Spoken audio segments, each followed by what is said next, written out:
Hi, Welcome. everybody. This is Ted. He's here for real now. It's me. This time. I'm here. This is Bud. He's well, he lives here. This is not really a surprise. Look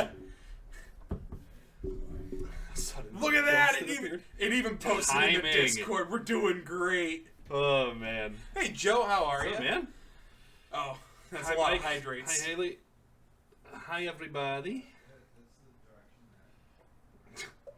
That's got to count for 3, right? Sure. So the last time I was live was about 5 months ago. And the reason I know that is because the last notification I had was Ted resubscribing for 36 fucking months. True. And since it was 5 months ago, we're at 41. Congrats. Here's my sub-anniversary. We'll drink to that. A Bud word and a Ted word. Correct. It's both. So anyways, we decided to do an impromptu Budcast because we've been discussing at length technology and the strides that it's made and everything else in the world, but Because we get to do a Budcast like live and in the flesh. We get I to know, talk into right? the same Holy microphone. shit. It's a good time. Very excited. Also, I'm on new internet now, so it's like good. Dude, the zoomies. Dude, I get like 150 megabytes a second. Like, it's pretty good. It's not gig, but like, it's good. It's good. Anyways, I don't remember my intro, but welcome to the Budcast. We are not experts. Anything we say, should not be taken as actual legal advice in any way, shape, or form. And these are merely just opinions for us. I think that just That was about pretty. That nails was it. pretty close. I know, right? That's That's pretty close. good. It's pretty good. Also, the camera does a really good job of showing how tall you are. It does, man. Like We're sitting in the same chair. Yeah. Well, I guess yours is a little. I can make mine higher. There. Yeah, now Bud's the tall one. Yes. So, anyways, what are you drinking? So I know we usually introduce the beers we're drinking. Yeah, we do. So I actually picked this up in Pittsburgh like 2 days ago. It's called Two Hundo from Brew Gentleman. It comes in these tiny little slim cans, which is obnoxious as hell because I'd rather have 16 ounces of beer than 12. But it's pretty good. It's pretty good. Then this is an Imperial Porter, and beyond that, I'm not terribly familiar because he brought this for me. Yeah, that one actually came from New Anthem, the brewery that's on my shirt, local to Wilmington, and I won't have access to them in like, I don't know, a month. Oh, hey AJ, you're here too. But, Buddy- he was always, But listen, that's Buddy's- because you're short. Well, Buddy's a tall guy, but like, I'm a really fucking tall guy. It's my only fucking personality trait is height. Alcoholic. That's a Oh, personality right. trait. Okay, yeah. I have two things. I'll drink to that. I think you all are taller than him by a little bit. Not much, but a little bit. It was pretty close. I probably had him by an inch or two, if that, but it was close. Wasn't bad. He looked me almost eye to eye. But yeah, so anyways, let me be thankful, first of all, that I can go live after like 5 months and no one's here, and then I get, my friends show up. Like, I appreciate that. It's good shit. But, so, I think the thing that I really want to talk about is the Steam Deck. Yeah, no, so we decided today, one of the things that I wanted to do while I was here, we didn't make any, like, huge firm plans, but since we usually play Deep Rock on Sundays together, on stream, like, we decided today that, like, I was going to take my Steam Deck and we were going to play mobile, where like I was playing on the Steam Deck in the same room as Buddy was playing on his computer, and we could still get the same things done. Holy shit, I was impressed. It wasn't super hot. The battery lasted reasonably long, like as long as you would expect a gaming laptop to go. Yep, yeah. Frame rate stayed good. I mean, it got choppy a little bit, but I mean, realistically, my computer at home would have done the same thing. It charged super fast. Everything stayed comfortable. Fans were quiet, controls were reasonable. Like it was really, really, really smooth. Yeah, and so take me having played 850 hours of Deep Rock on only PC with keyboard and mouse, and we swapped for one mission, and I played on the Steam Deck, and I was impressed. Controls were good. It's just a matter of the game wasn't able to modify remap the controls in an easy fashion. Yeah, but that's Deep Rock's end of things. But AJ brings up a good point. He has opinions on the Steam Deck because the cheapest Steam Deck only holds like one game. Well, which one did you get? So I got the medium grade one, just because I knew I was going to want to install more. But it does actually have slots for more memory, which I thought was pretty neat. The reason I went to the reason I don't remember, to be honest, I'd have to look at my user I'm manual. assuming it's just like a micro SD card? Probably. But, like, I know that it said that it was upgradable. The reason that I went for the middle tier was that it was an SSD instead of a hard drive. Haley, I absolutely was. So the only issues that I came up with on Deep Rock, right? Like, if you look at it, it has the regular buttons that any other, like, controller would have. 2 on the left, 2 on the right, like the joysticks and the buttons here, the D-pad and the other joystick here, right? But there's also, on the back, there's 2 buttons on either side. And it was just Deep Rock's lack of customization that wouldn't let me use these keys. Beyond that, like, it was smooth as hell. I couldn't remap to those keys, but beyond that, like, controls were smooth, the visuals were smooth, sound quality is gorgeous. I'm telling you, I would sell my headset in a heartbeat if Valve released a headset. Like, hell yeah, would be done. Thoroughly impressed. Like, I was expecting kind of like a Nintendo Switch that would have frame rate issues, kind of like Breath of the Wild occasionally drops frames. No. I mean, for the money you're paying for it, I mean, you should expect a decent experience, and I was floored. Yeah, I mean, the only real things I'd done with this were, like, single-player offline stuff. I'd done some Vampire Survivors, and, I mean, if you've played it, it's bullet hell, so you're gonna experience some lag on it. But, like, genuinely, this held up to Deep Rock for hours, and it was a smooth process the whole time. Yeah. AJ, how much storage does the base model have? Because, I mean, depends on the game. I mean, Deep Rock is only like It was 3 gigs. Deep Rock is 3 gigabytes. Yeah. So, I mean, if you're not going to get, the new Call of Duty on that thing when it's 70, Call of Duty has broken 100 gigabytes, I think, at this point. Oh, yeah. So, installed in the medium grade one, I have the first BioShock, Deep Rock, Hitman 2, Life is Strange 2, Papers, Please, a Super Mega Baseball, and Vampire Survivors. Like, Vampire Survivors doesn't count. It's like 3 megabytes. But like all that's installed at the same time in the medium grade one. Like, I didn't even go full tilt. I mean, single-player RPGs, yeah, I get that, but, I mean, you also have to be reasonable. I mean, you're not buying, if you're buying the base model, you don't expect it to blow the doors off its hinges, but still, even with the medium model, even if it was the base model, I'm still impressed with its construction quality, too. Like, it's not cheaply made. Like, no, it runs super smooth.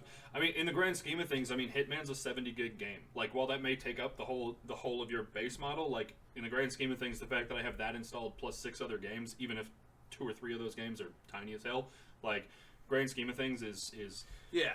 The hardware's clean, the buttons are nice, the like, even playing online multiplayer, I was really afraid of, like, the performance to play online games, but, like, I was running at 17 ping. Like, oh, dude, his ping was insane. Right, Bud was playing on his computer with the game audio in his headset. I was playing across the room, and sounds were lining up. It was surround sound. Like, right. It was seamless. It's not like it would be delayed at all. It was seamless. This thing, it's miraculous. I have no idea how they did it, but shout out to Valve. The facts, dude. Hey, Valve, sponsor me. I don't stream often. I don't stream at all, but sponsor me. Base model is 64. Medium model is 256. I mean, yeah. So, I mean, 64 gigabytes, you're not going to get much. And, I mean, we all know that, but you can still put, like Ted said, I mean, the first BioShock, Papers, Please, Vampire Survivors, those are all games that are a gig at most. Right. I mean, BioShock's probably like 10 or 12. I was going to say, BioShock was maybe 20 at most. Hitman was 70. Like, that's taking up a majority. Yeah, Hitman was a big game, but, I mean, consider that, if maybe you're binging a game right now, you wanted to take it with you on the go, download that game if you have the base model, and that's what you could play for that weekend.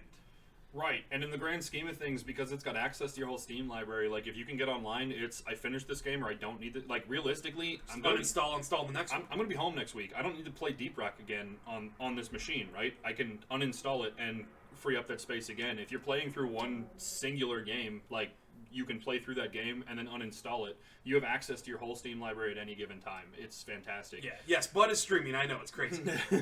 I did want to go back, Joe, to what you said about the Game Boy and the Game Boy Color cartridges. I have seen so many mods online where people are getting all kinds of dumb shit. I haven't played around with this a ton in the desktop mode, but I know that you can download, like, straight up go to Chrome and download extra extensions. You know what I mean? I know that there's, like, mods and stuff that people have installed through the Steam outlet, but, like, you can just get on a browser and download it straight to the machine. Like, for all intents and purposes, it's a computer. No, yeah, it's exactly what it is. It's a computer with Valve's proprietary software on it. Like, that's it. This thing ran incredibly. I was 1,000% ready. I had one crash today, and that was it. And it looked more visual than anything else. Like, and it was a really easy fix. It was like, go back to the Steam window, close the app, and relaunch. Yeah, it's not like the whole Steam Deck itself failed. That was a game engine side problem. Like, and it wasn't even a length of use thing, because it happened after like 3 or 4 games. But then we played again for a consistent like 2 hours with it, and it was totally fine the whole time. We played since like 5:30. It was more of a Deep Rock issue, which happens on our PCs. Actually, we started at like 4. Yeah, it was a Steam Deck. It wasn't a Steam Deck issue. It was a Deep Rock issue. And the heat, like, it didn't get hot either. Like, you know, like my old Gigabyte gaming laptop, that thing turns into a freaking jet engine, gets up to 400 degrees, burns your lap. This thing was like, yeah, it got warm, which is expected, but it never, you know, was... Right. It was never unpleasantly warm, and it wasn't warm enough that you'd have to sit there and worry about it and be like, it's getting a little warm. And, like, well, and even, like, the fans were blasting, and this thing was still quiet. Like, the sound of Discord coming out of Buddy's computer drowned out the fans. Like, it was not loud at all. You could absolutely get away with playing this, like, in a crowded place and not draw attention to yourself with the fans. And that's not even mentioning the haptic feedback on those touchpads. Oh, that haptic, like, you don't know you need haptic feedback on a touchpad until you have it. The vibrate function is so nice. It's good. So nice. But yeah, I mean, like, everything you'd expect to get out of a mobile system and more, plus the entire access to your Steam library. Dehydrate. All right, bet I'll drink. Cheers. But the other thing that I think is cool too is that like the Steam system within it will tell you what's compatible or not compatible with the Steam Deck, and like even when it's not fully compatible, it'll tell you that, like, hey, it's runnable, but you may experience these issues.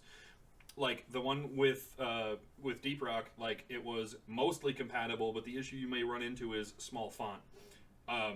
First off, it has a zoom feature. You can zoom in on your screen to read the small font. It's not bad. I thought that was cool. Which is so fucking cool. But also, like, the small font doesn't get in your way of the ability to play the game. I wouldn't want to do something like super story or dialogue driven where you'd have to spend that much time reading if that were the warning. But the fact that a game like Deep Rock, which is so dependent on multiplayer, a million different visual assets, colors, and energy, and all kinds of movement, right? Yeah. Like, the only thing limiting that for the Steam Deck was small font, and I really didn't experience an issue. Yeah, and I mean, it's just like you were playing Deep Rock on a PC with a controller. Like, that was it. Yeah, it was. This thing was crazy good. I am super impressed that it held up. What baffles me is where we were 5 years ago. 5 years ago, the Nintendo Switch came out, back in 2017. Yeah. And I mean, yeah, it's good, but I mean, it had its frame rate drops for, like, its games that it had. It was portable, and it absolutely is a great console, and I have 2 of them. I love it, but that thing, you know, for $300, you know, after tax, you know, $350, $360 right, for a Nintendo Switch before you buy games for it, versus a Steam Deck that you can play all of your games on it all the time. I don't know, man. Yeah. Just 5 years ago was, you know, and then 5 years before that, and then 5 years before that, and now you're back to the Palm console. Right. Like, we were talking about that over breakfast this morning too, about, like, how exponentially technology evolves. I mean, in the grand scheme of things, like, in hundreds of years of electricity and needing entertainment. Why 2? Because I have the Gen 1, the original one that launched, and then I picked up the OLED model, so I have 2 Nintendo Switches. The old one and the new one. But, yeah, I mean, like, if you think about the hundreds of years that electricity has existed, right? There's always been a need for some form of entertainment, right? But, like, that gap between electricity discovered and Pong is such a wide window compared to Pong to a VR system now, right? Like, 50 grand years. scheme of things, 50 years we went from all you get is one pixel ball and 15 pixels long paddles, right? And we've now turned that into, you can strap this thing on your face and enter a different reality. Facts. Which is insane. Dude, you could I bet you could live stream off the Steam Deck. You get your phone, you get that, you just find a way to connect your phone to that to capture the screen of the Steam Deck, which is going to be the hardest part. And then you can just do a live stream, right, playing an actual PC game mobile. And that's totally mobile too. Like, I mean, if you were super determined to play it on the Steam Deck instead of on your computer, or if you were limited by like monitors or something, right? Your graphics card on your computer is shit, whatever. Like, I'm guaranteeing that there's already a plugin where you plug the Steam Deck into your computer, you play the games from your Steam Deck, but your monitor can still hold like your chat, your streaming software, the whole thing, like functioning as a capture card. Which, like, to think about it, like when the Nintendo Switch came out, like there was no way we could have pulled that off. Like none, right? I mean, not easily. It would have been astronomically difficult to take your Nintendo Switch game, right, and stream it, right? It would have been an exorbitant amount of cost. You'd still need a PC. You'd need a capture card. Right, or lag, or whatever millions of obstacles are in the way. Because people were doing it, but it wasn't easy. You'd have to have an external graphics card, or an external capture card, that's the word. An external capture card, and then you had to run that through the Steam Deck through the Switch dock, and then into your computer. Deal with the amount of lag that stream is going to see, and then it was a nightmare. Yeah, and that was just 5 years ago. Yeah, and the thing is that like even when it worked, right? I mean, like very early days in my stream, which was probably about 5 years ago now, was like a lot of the issue with streaming from a console was that like the video didn't add up to the sound because like the way that the capture card filtered things. Like, that was an $80 purchase for an external capture card, and it still didn't work seamlessly. All right, see you in a bit, AJ.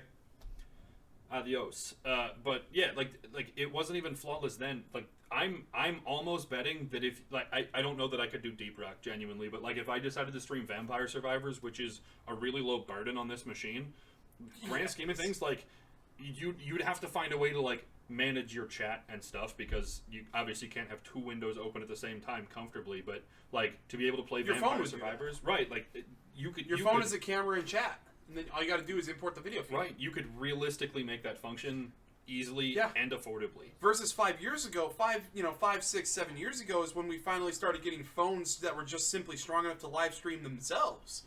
Like here, I'm going live on Facebook. Like phones, 5, 6, 7 years ago were, I think we were always at a point where we could do that, but that's when we finally developed the softwares or had the integrations to finally do that. And then 5 years from then, now it's just a matter of, can you get a video feed onto it? Then you just use your phone to connect to everything else. Well, it's crazy now too that like, think about how long cell phones have been around, right? Like not even phones as a whole, right? I'm not even talking like Alexander Graham Bell, so like 1800s. 2010. I got my first cell phone. I was in middle school. I was going into 6th grade, so it would have been like 2006, right? It was one of the Nokia bricks that's probably still alive in a drawer somewhere, old, like, right? Mobile phones. But like the time it took to go from Alexander Graham Bell to 2006's Nokia brick, right? Yeah. Like the difference between 2006 to now is so astronomical that not only can we stream from our folding touchscreen. Right, you can watch streams, you can stream yourself. There's folding touchscreens, like everything's super tactile. Well, dude, Joe Charizard in chat, when he was on campus with me, his phone never left his hand, and he was always watching a Twitch stream because his phone was capable of doing that. Versus, 2010, you had I had the fucking, I think it was a Motorola Zeal or something. It would flip both ways. And I was like, oh my god, dude, this phone flips 2 ways and I get a customized keyboard. Holy shit. Right, if you tried to take a Twitch stream on my 2006 Nokia brick, right? Like, just to load a web page, you were getting one row of pixels as a dial-up connection. Now, we're mad if it stutters for a quarter of a second. Yeah, at 4K. Right? You can get phones with 4K displays on them, OLED 4K crystal display, 75 million colors, and it's, full 4K, full streaming. You're straight from the satellite with 5G. Yeah, it's fucking... And not even 15 years ago, you'd be happy to load a singular photo. Like, you had to pay your cell phone company to download a photo and a message. Yeah. And then it would be like 12, 20 bytes. Like, not much. Yeah, I mean, even just like something as simple as texting, right? Like, you used to have to hit 3 buttons to get to the letter C. Now I can talk to it. It's going to understand the cadence of my voice and know what words I'm trying to say based on the language I've already used. Because it learned how you speak. Right. It's fucking insane. It's nearly scary. It's so exponential, man. I mean, you take a line that's like almost flat, it curves up a little bit, and suddenly you hit a spike, and now we're skyrocketing. Oh, we're off to space, and we're not even we're not anywhere near where we're going to end up. You know, like you were saying earlier in the day. Also, yes, Haley, you bought a phone for the fact that it doesn't stutter. And I respect the fuck out of that because my phone is 6 years old and is falling apart and I can't even load Facebook. But, like, it's bad. Moto G6, man, I've been running that thing for years. But, like, earlier today we were discussing at lunch, you know, from when we invented the wheel until we bothered to motorize anything, we were with the wheel, horse and carriage, and maybe bicycles for hundreds of years. Like, right. Horse carriages were so dominant that that's what determines the size of space shuttles. Well, at least, you know, in earlier space travel, but I wouldn't even call it space travel. It advances into space, but still, because, you know, that's also a really fun fact, because the width of the carriages for horse carriages back, I think it was the Romans, was dictated by the width of 2 horses, and then those ruts are what determined the shape, because the chariots and stuff determined the ruts in the road, which you built your carriage to haul your goods and stuff, which then traveled on, and then we designed trains around that same footprint, and then, well, to get shuttle parts from here to there, they got to fit on a train that goes through a tunnel, so it's got to be train-sized, which I think is a really fun fact. I mean, like I mentioned earlier, like... So yeah, you go from then, and now we got an International Space Station orbiting Earth going Mach 22. What's that? I think it's 11,000 miles an hour. Yeah, just to keep it with the orbit. But, like, yeah, I mean, the grand scheme of things, like, the distance between the wheel and a motorized vehicle to first motorized vehicle to now your car is smarter than you, drives itself, go fuck yourself. You know what I mean? It pales in... A tiny little gap in history. That's like comparing an elephant to an ant. Right? It's insane. And if you think about the technologies that we use every day, that, like, the stuff that, like, is going to literally be in our hands that's advanced. I mean, 5 years ago, this Steam Deck wasn't possible, right? 5 years ago, the phone that's in my hand was, like, the framework was there, but this isn't possible. Yeah, no, like, we had the idea. We were waiting on the chips to become fully... Like, the chips were probably there, but they were in prototype phases. You know, they were trying to figure out how to mass manufacture them. Fast forward 5 years, now we've got, you know, hundreds of thousands of these microchips that we can throw into hundreds of thousands of phones that achieve the unthinkable. Right, and a lot of it, too, is, I think, just realizing that, like, what we want and what we're capable of, right? Like, graphics cards are the great place for me, right? That, like, when Cyberpunk got announced, that's when they released the 30 series of graphics cards, that they're like, okay, we're gonna really maximize this thing. We're gonna hit its full capability. Like, we were at the 10 series for 6-7 years before the 20 series came out. I think it was closer to, I think it was almost 8, and then the 20 series hit. The 20 series was only around for like 3 years. 20 series was 2, maybe 3 years, and then in a singular year, we went from the 30 series, and now they've announced the 40 series. Like, has it only been a year since the 30s came out? It's been like 18 months. Yeah. Holy fuck. Yeah. Well, that's what I'm saying, though, right? Is that, like... Dude, the 40 series is bigger than my computer, isn't it? Like, that's like a beefy card. It is a chunky boy. I have a 1070 in this thing, and I can play Deep Rock at a solid 60 FPS, and watch a YouTube video on the side, and have Discord, and all these other websites open, and still rock my computer. So, like, you take then a 3070, and drop the... Dude, stream in 4K with, like, zero lag, you know... And run 4 instances of Deep Rock and The Witcher in the background, and then also have Netflix and Discord and like 14 web browsers open in Google Chrome, all running at 400 FPS easily. Right. But my thing is though that, like, yeah, we can do things like the 40 series, and we know we're capable of that technology, but I don't think we have anywhere close to a grasp on what we're capable of, because we have nowhere to go with it yet. Like, our ability with technology is advancing faster than our ideas to maximize that technology. Right? Like, grand scheme of things, my 1080 will still run Cyberpunk, but they're releasing the 30 series, which is 2 whole generations of cards later, to be able to maximize their vision for it. We've got the 40 series now, and at that point, like, okay, this is weak. What else can I do with this? Right? Like, we can take that technology and turn it into such incredible fucking things, but our ideas aren't keeping up with how fast we know things can get bigger, better, faster, stronger. Well, like, just look at data transmission in its own right. You know, you have USB 1.0, 2.0, and then I think 2.0 was the standard for a long time. And now we got USB 3.0. Shut the fuck up, Siri. Jump into USB Type-C, which is what Joe's talking about right there, about how iPhones are going to be mandated to be made with Type-C ports, which, good, they should, because Type-C is better. I just like universal. I like to take in one charger and plug it into my. Hey, you got a charger? You got an iPhone? No, I have Android. Well, you're shit out of luck. It's the best thing, man. My GoPro, my Steam Deck, and the battery charger for the GoPro.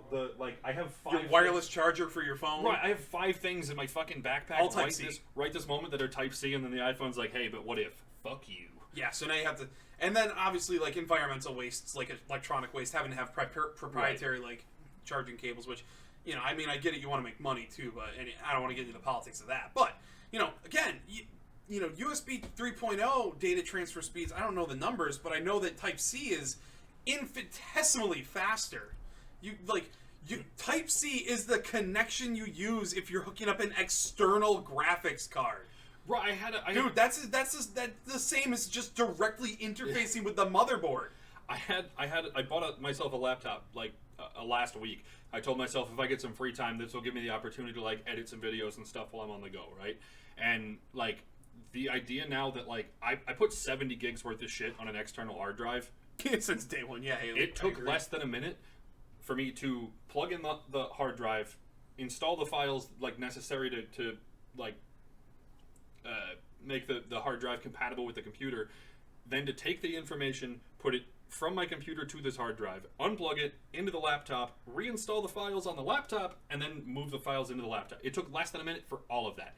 Even 10 years ago, that was unthinkable. Oh my God, that was a 3-day fucking process. Say, your LimeWire on your parents' computer in the basement 15 years ago, man. One song at 2 kilobytes. Mom, don't pick up the phone. No, and she interrupts your download on dial-up connection. Right? 2.5 hours for one fucking Linkin Park song, and now it's done faster than I can pronounce a single syllable of "you downloaded a Linkin Park song from LimeWire." It's fucking insane. It's oh yeah, snap your fingers and you Just the other day on my brand new Wi-Fi that I've got, I downloaded all of The Witcher 3 in 10 minutes. That's like a 90 gigabyte game. Yeah. 10 minutes. Downloaded the whole game. DLC included. It's fucking blown bonkers, out of the man. water. It's fucking bonkers. And it makes you wonder, right? Obviously I don't have the creative vision for it, but where does this lead us 5 years from now, right? Because it is so exponential, because that line does shift from straightforward to nearly straight up. How much do things change? The only real place that I can see getting better or more accessible is VR, but that's because VR already exists, right? I don't have the creativity to say where things are going to end up, but it's not unreasonable to think that in the very near future your baseline standard for indie games is going to be graphics that match real life. You know what I mean? Because we're already getting there, right? I can't think of a good game example, but Satisfactory has decent graphics, and it's developed by Coffee Stain Studios, and they're not a AAA company, and their graphics are solid. Then you go into games especially survival games, mm-hmm. And even if you didn't want to go for crazy realistic, life graphics, you can still get into cell shaded graphics that still would knock your socks off with the way that the colors bounce and reflect off of the environment, ray tracing, which is the entire purpose of the 30 series. Yeah, to make Minecraft that's going to become a the realistic standard game. The way that you watch Minecraft develop in the last 15 years is literally different colored squares, no shadows, no textures, just squares, right? And now there's realistic lighting and shadowing. Realistic lighting, shadowing, and there's 3D textures that come off of the blocks. Yeah. It's not just a flat texture, which is 90% of all games anymore. Not anymore. All games ever, if you look at them, if they had 3D textures, the computer would have exploded. Yeah. And now you can just download a shader pack and a texture pack and have 3D ray traced textured models for every block in that game. And it's a baseline standard. Welcome back, AJ. It's not it's some astronomically huge expansion for gaming. It's a baseline. Yeah, it's a baseline. With fucking playing Deep Rock today, one of my very brief complaints with this was that because of the lighting on the Steam Deck, it's harder to see in very dark caves than it is on my PC, right? But I also recognize most of that is because it's just a mobile device in front of me and the ambient lighting around me. I play games at home in a fucking cave, but yeah, right. But the color was impressive. But to realize that it's still not invisible. Like, how many games did you play as a kid, you know, where if you end up somewhere dark, it is just you get black screen. And this was like, hey, it's just slightly more dim, so I can't find the cave opening. Like, it's fucking nuts to realize how far things have come in such a short period of time compared to the whole expansion of what gaming is. You know, like I hate to use Pong as an example again, but like 50 years ago we had 15 pixels and it was a fucking mastercraft because we got 15 pixels to move reactively on a screen. And now it's like, man, this is slightly dark. I'm inconvenienced. What the fuck? Slightly dark, inconvenienced. Right. Yeah, no, like, it is insane where we've come from and where we're going. You know, you go back to the Dark Ages and tell them, in the future you're going to be able to strap a device on your head and enter a completely different plane of existence. They're going to fucking torch you at the stake. But we can sit here and we can try to guess the future, and there's no ability to do that. We can't. Like, there's nothing. The technology is beating our creativity. It is. It's, you know, you could think back then, like, oh, could you imagine having, like, a horseless carriage? Like, yeah, the automobile. And that was still considered, you know... dark magic, bro. Yeah, exactly. Like, dark magic, like, distant future kind of stuff. And now everyone and their brother owns a car that can afford it. Yeah. Not to mention the kind of microchips that go into these cars now. Well, and to rotate a little bit back to, like, the iPhone discussion we were having there, right? That, like, we're at such a point where it's such a standard where these things are, like, such expectations that even half a second worth of delay is cause for complaint now because we expect technology to be better. If you told somebody they could watch a video, like, even 50 years ago, somebody can record a video in their living room and you can watch it with a 2-second delay, seeing it basically live from their own house, you would have thought it was insane 50 years ago. Oh, yeah.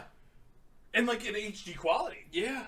And not on that dial-up didn't shit. even fucking exist 50 years ago, man. You're looking at shit at 144p. You didn't have high definition. This is the best thing I've ever seen. You didn't have high definition. You had definition.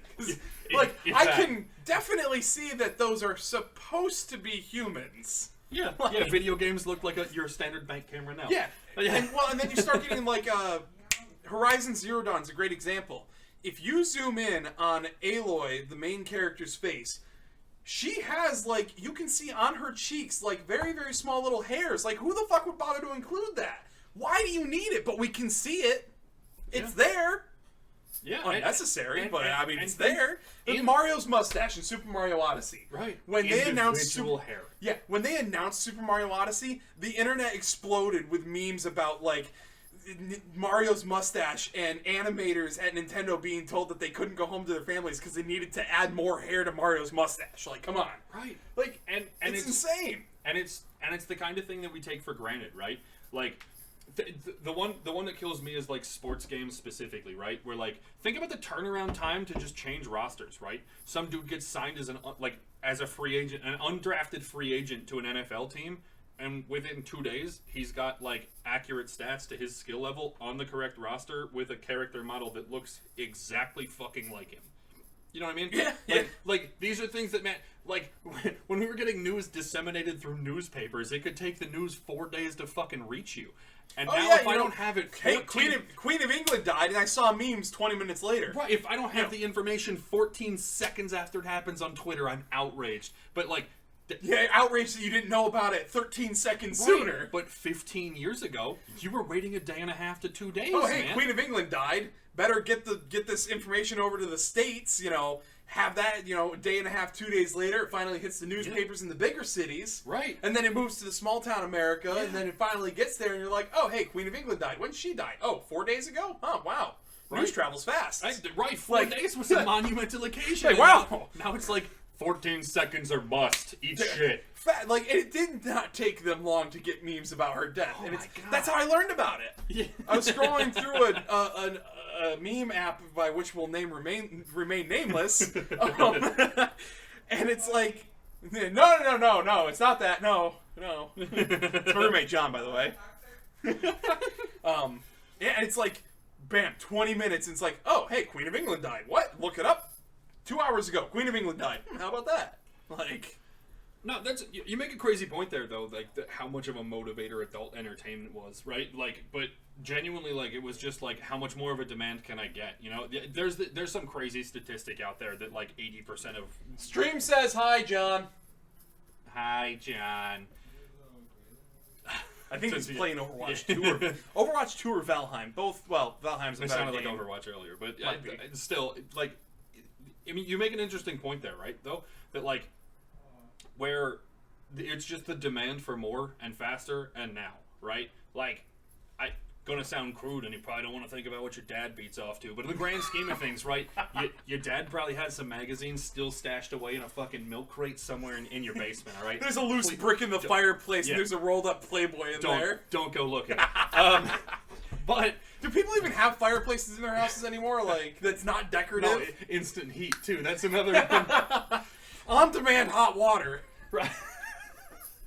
But seriously though, like the demand for I need something new, I need something different, I need something now, right? Led to like, okay, well you can get it on a videotape instead because it's Netflix is a perfect example. Hey, this movie just came out. You're not able to find it in a video store, but Netflix already has copies of it. They'll mail you a DVD of the movie, of the new 007 movie that just came out. You'll have it in 5 days. Fastest mail can move. And you'll have it. Now you can just walk over there, open up Netflix on my TV there, which is, I hate that TV, it's slow as fuck, but, you know, and boom, you know, get Amazon Prime, Rings of Power, you know, The Witcher on Netflix, right fucking now in high definition, bam, just like that. And that's not even talking about VPNs. Right. And what's crazy, like, even crazier than that is to take it a step further, right? Where, all right, some people don't even know that Netflix did that, yeah. You know? Yeah, that baffles me. Like my mom still gets them mailed, by the way. She still does because there's stuff that's not on the streaming service. Even to take it one step further, though, is like companies like Netflix have been like, okay, we might start installing ads, right? Like we didn't used to have DVR where you could just kind of like pause and skip through the ads or record things. I remember in high school. I think I was just going into high school in the 7th grade because 7th grade was high school in my school because we were pre-K through 12. We didn't have separate schools. You didn't have a middle school, but. And I was over at my friend's house, and his dad stopped the TV and rewound it to rewatch the football play that just happened. And I'm like, what was that? He's like, it's TiVo, dude. You know, record and rewind live television. I was fucking floored. I'm like, what? It's like, yeah, you can record your favorite shows, too, and watch them later. And I'm like... like mind blown. Right now, like the argument is like whether people watch things as they come out or whether they wait to binge it all at once so that they can see everything at once because there's no sense of waiting for anything, right? Patience has been lost, and that's heartbreaking to say, but it has. I watched Breaking Bad week to week on AMC, right? Like the last season, when it came out, I was watching one episode a week. I was waiting a week to see the next progression of the story. And now, like, Better Call Saul, which was, like, an almost immediate follow-up that is the prequel to the same exact show, I was like, 7 of the 8 episodes are out. I can't fucking watch this wait yet. until the 8th episode I don't know comes out, what the end is. You watch the 8th episode, and then you watch the whole thing in one fucking day without commercials. Yeah, you know what I mean? Like, it's like you can watch all of it, get up to episode 7, and be like, well, I don't want to wait 5 days. Can I pay extra money to see the final episode? And even one step further than that is that, like, when people can't wait for movies to come out from theaters onto your streaming services, you can look a little harder and find somebody who's fucking film recorded it in the movie theater and you torrent the shit. Like, oh, yeah. Well, when the final, like, big Marvel movie came out, what was it? Endgame? Yeah. Was the name of it? I never went and saw it. Endgame was the big colossal dude, one, yeah. I'm pretty sure people had recordings of that before it even hit the theaters. Yeah. Yeah. In high definition, crystal clear, yeah. super solid. Like, it wasn't like your bootleg version coming out of like the East or something somewhere. Right. I like... remember getting a fucking bootleg copy of Super Troopers 2. Where it was somebody took their phone and they were holding it like this in a movie theater under their hoodie so nobody could catch them doing it, and it was just 2.5 hours of film quality, like. iPhone film quality through a jacket that covers it up, the coughing in the theater, so you didn't actually get to watch it straight. Yeah, and now you get Endgame in crystal clear 4K HD before it even hits theaters. Yeah, if they said Super Troopers 3 hits theaters on Friday, I would have probably already watched it because on like Thursday. It's already there, man. Like, what do you mean? I was there when they were making the movie. Right? Right. Like, there's just no sense of having to wait for anything. Technology and our access to things has just fucking boomed. And it's amazing, and I love it, but I'm also, I'm no fancy social scientist of the sorts, but it's damaging. Look at TikTok. Now, it's like, God. Vine was great because you had 6 seconds to entertain your audience, but now everything is clickbaity because they know that you're going to be goaded into clicking on all the videos because you can't not know the ending. Well, and I guess the difference for me between Vine and TikTok specifically is that, like, now everybody has the access to make the same quality things. Like, just to launch TikTok now, you can get the captions, you can get the different filmings, you can get the light effects because and technology filters has and made it available, whereas Right. before it was a Vine- skill Right. that you had to do with a video Vine editing, was- external video editing Yeah, software. Vine was, let me fit 6 seconds of content in here and be funny about it because I've put in the work to do so. Yeah. Now, TikTok is like, hey, there was this one funny TikTok I saw. 78,000 people have done it since. Good luck. Yeah, Disney Plus just still gotta wait every week, but that's because it's being made, so if you just want to binge it when it's finally finished, you just don't get your Right. Disney Plus subscription until it's out, buy it for a month, binge all the shows you wanted to watch, unsubscribe. Yeah. Yeah, it's instant gratification in everything. And it does, I think, in my opinion, it leaks into poor quality, like poor production quality.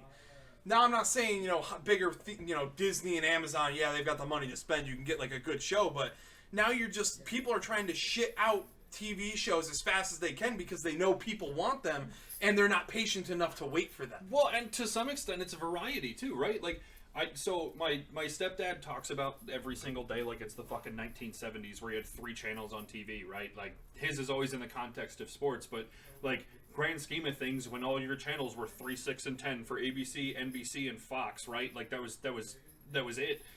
You got to see the shows that were on those 3 networks, and that was it. There was appointment television. There was a show on this day of the week that you liked. You had to sit down at this time and watch it.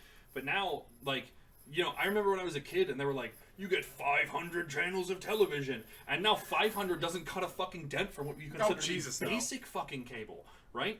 And Yeah. not even fucking today, right? There were 15 football games that got played today, right? Or through this weekend, And whatever they the were case is. all broadcast. And if you went looking, you could find all of them at once, same device, from anywhere. Not just what was in your local market. You could find any of them anywhere. There's right time of year you catch baseball, hockey, football, soccer, basketball, the whole damn fucking thing, and you can catch every game from every sport all at the same time, all on the same device. And there's no sense in waiting, because even if you can't watch the game because you're out somewhere, you can just catch up on Twitter and see the highlights as they're fucking happening. With TV shows specifically, think about how many networks you can think of off the top of your head without even doing any research that are all making their own original content. ABC, CBS, NBC, Fox, AMC, FX. I mean, there's thousands and thousands and thousands of networks. And then on top of those, you're also getting the streaming services trying to make their own content, so you have to pay for their shit instead of catching it somewhere else. Like, Rick and Morty's a super huge popular thing, but you can get that on HBO Max, and you can get it on, like, the Adult Swim Plus fucking shit through the website. You can get it on HBO and Hulu and whatever else, right? But, like, then Hulu's like, okay, well, why would they pay for us if they're getting the content they want from Amazon already, right? So why not make our own shit? Think about how big of a revelation Stranger Things was, and the only place you can find that is Netflix, right? I mean, sure, you can torrent and find whatever, but, like, grand scheme of things, like, you have to be caught up on so many things to just stay culturally relevant. You have so many things to watch in so many different places, and so many people making content, so you have to go and find their shit in their place. It's incredible, man. There's not enough Well, now time you have in an the world. oversaturated market. Whereas, like, streaming services like Netflix, when they first came out, it was like, dude, Netflix streaming service, everything's on there, one and done. And, cable, you had to buy all these channels, and then there was pay-per-view and all this other stuff to watch the shows you wanted. You get Netflix, that's it. That's the be-all, end-all. You get whatever shows you want.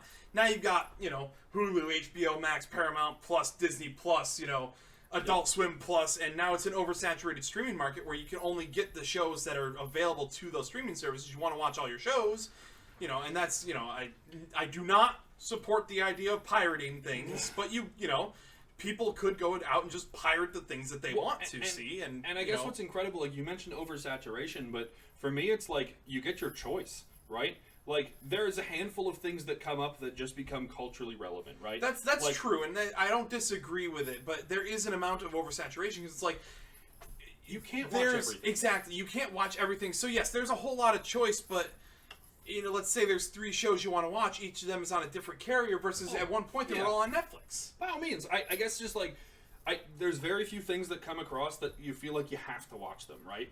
And even those don't apply to everybody. Like I don't know if you've seen Squid Game, right? No, I haven't. Okay, but even so, like Squid Game was a cultural revolution, right? Everybody was talking about it. Everybody was into it. Everybody wanted to know what happened at the end. Everybody was involved, right? Like that still didn't hook everybody, but beyond that, like the rest of that year, what else came out that you were like, I have to watch this right now because everyone is, right? You get one of those a year, right?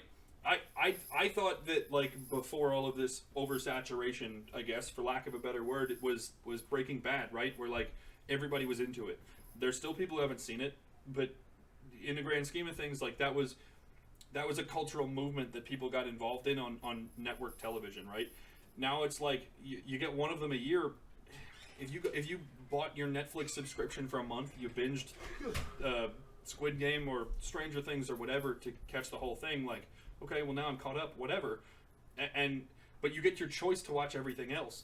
If you found on Netflix that like, hey, a bunch of these movies I want to watch are also here. If you got it on Hulu and you're like, oh, a bunch of the TV shows that I really like are also there, and you decided to keep it, like, you do even though it's oversaturated, there's no expectation that everybody has seen everything.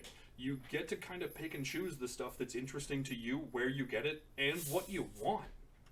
Like, yeah, I get that. I should also mention that I have an incredibly negative bias towards, streaming services. Because, like, I don't watch TV. I don't care for movies. Leave me the fuck alone. I want to do what I want to do. I want to make, chainmail stuff, like. Have you ever heard of the program called, not a program, the site called Soap Today? I have not. What's that? You can binge, like, the Game of Thrones, whatever that Game of Thrones thing is, like, yeah. At least a day after it comes out, or like literally any show that you can think of. I know how to find like those sites that have. Yeah, I was gonna say you can go looking for them pretty easily. I mean, one of our buddies uses Plex, and he basically downloads shit the moment he finds it available, and then it becomes available all in one place for us as well. You know what I mean? But like, even still, like you get to pick and choose what you want. I mean, his Plex server is 250 fucking terabytes of shit to watch. Child porn. I mean, maybe. No, I haven't explored it, but I mean, I'm not here to judge the guy.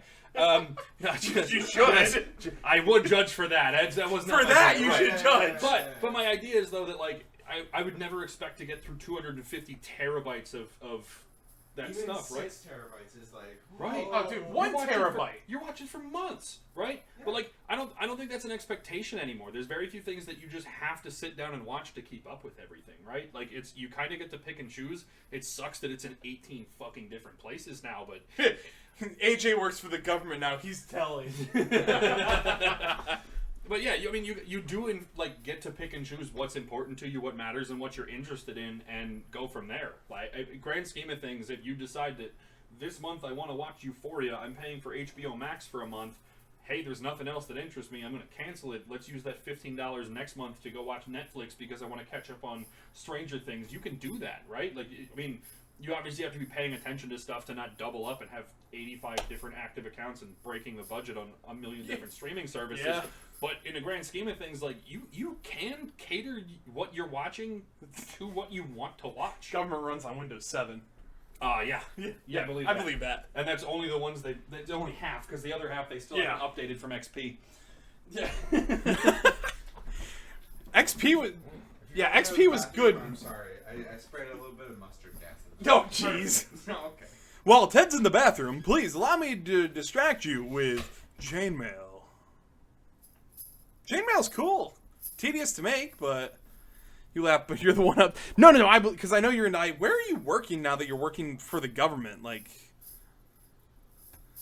but yeah, no. Chainmail, by the way, a lot of fun. Very, very hand dexterous. Lots of bolt cutting to make those rings. But It's a lot of fun. It's very fun to play with, and I gotta admit, this is just butted ring mail, so it's not welded or soldered or anything, but like the strength on this, like you can pull as hard as you want, and those rings will not come apart. Like they're just like I'm thoroughly impressed. And now obviously like I know the science, like that stress load is being moved over how many hundreds of rings, and there's more than 100 rings in this thing, but it's a lot of fun, very fun to use. It's fun to play with. Fun to make, actually, once you learn what you're doing. It's time-consuming, but... Of course I'm talking about chainmail. Perfect. I'm going to pull out my swords next. I've got 5 of those here. It was the best fidget toy yesterday. Oh my god, Everybody dude. is just, like, tossing it back and forth in their hands and pulling on it and playing with You know, it. It was everyone the was just world's like- best fidget toy. It's like a pair of keys. Like, it just... I don't know if stream can hear that, but... Like, it's a... I've been playing with it the whole stream. I don't know if you noticed. Like, it's fun to... I gotta make, like, 5 or 6 of these and give them out for Christmas. Because I know a few people are going to absolutely want something like this to play with. But the goal was to make it... Like, I just wanted to start with chainmail and make it as, like, a pot holder for, like, hot pots. You throw on the counter and then you set your pot on that to not... ruin the finish on your counter or your kitchen table or something, but... Shingledy-dingledy. Shingledy-dingledy.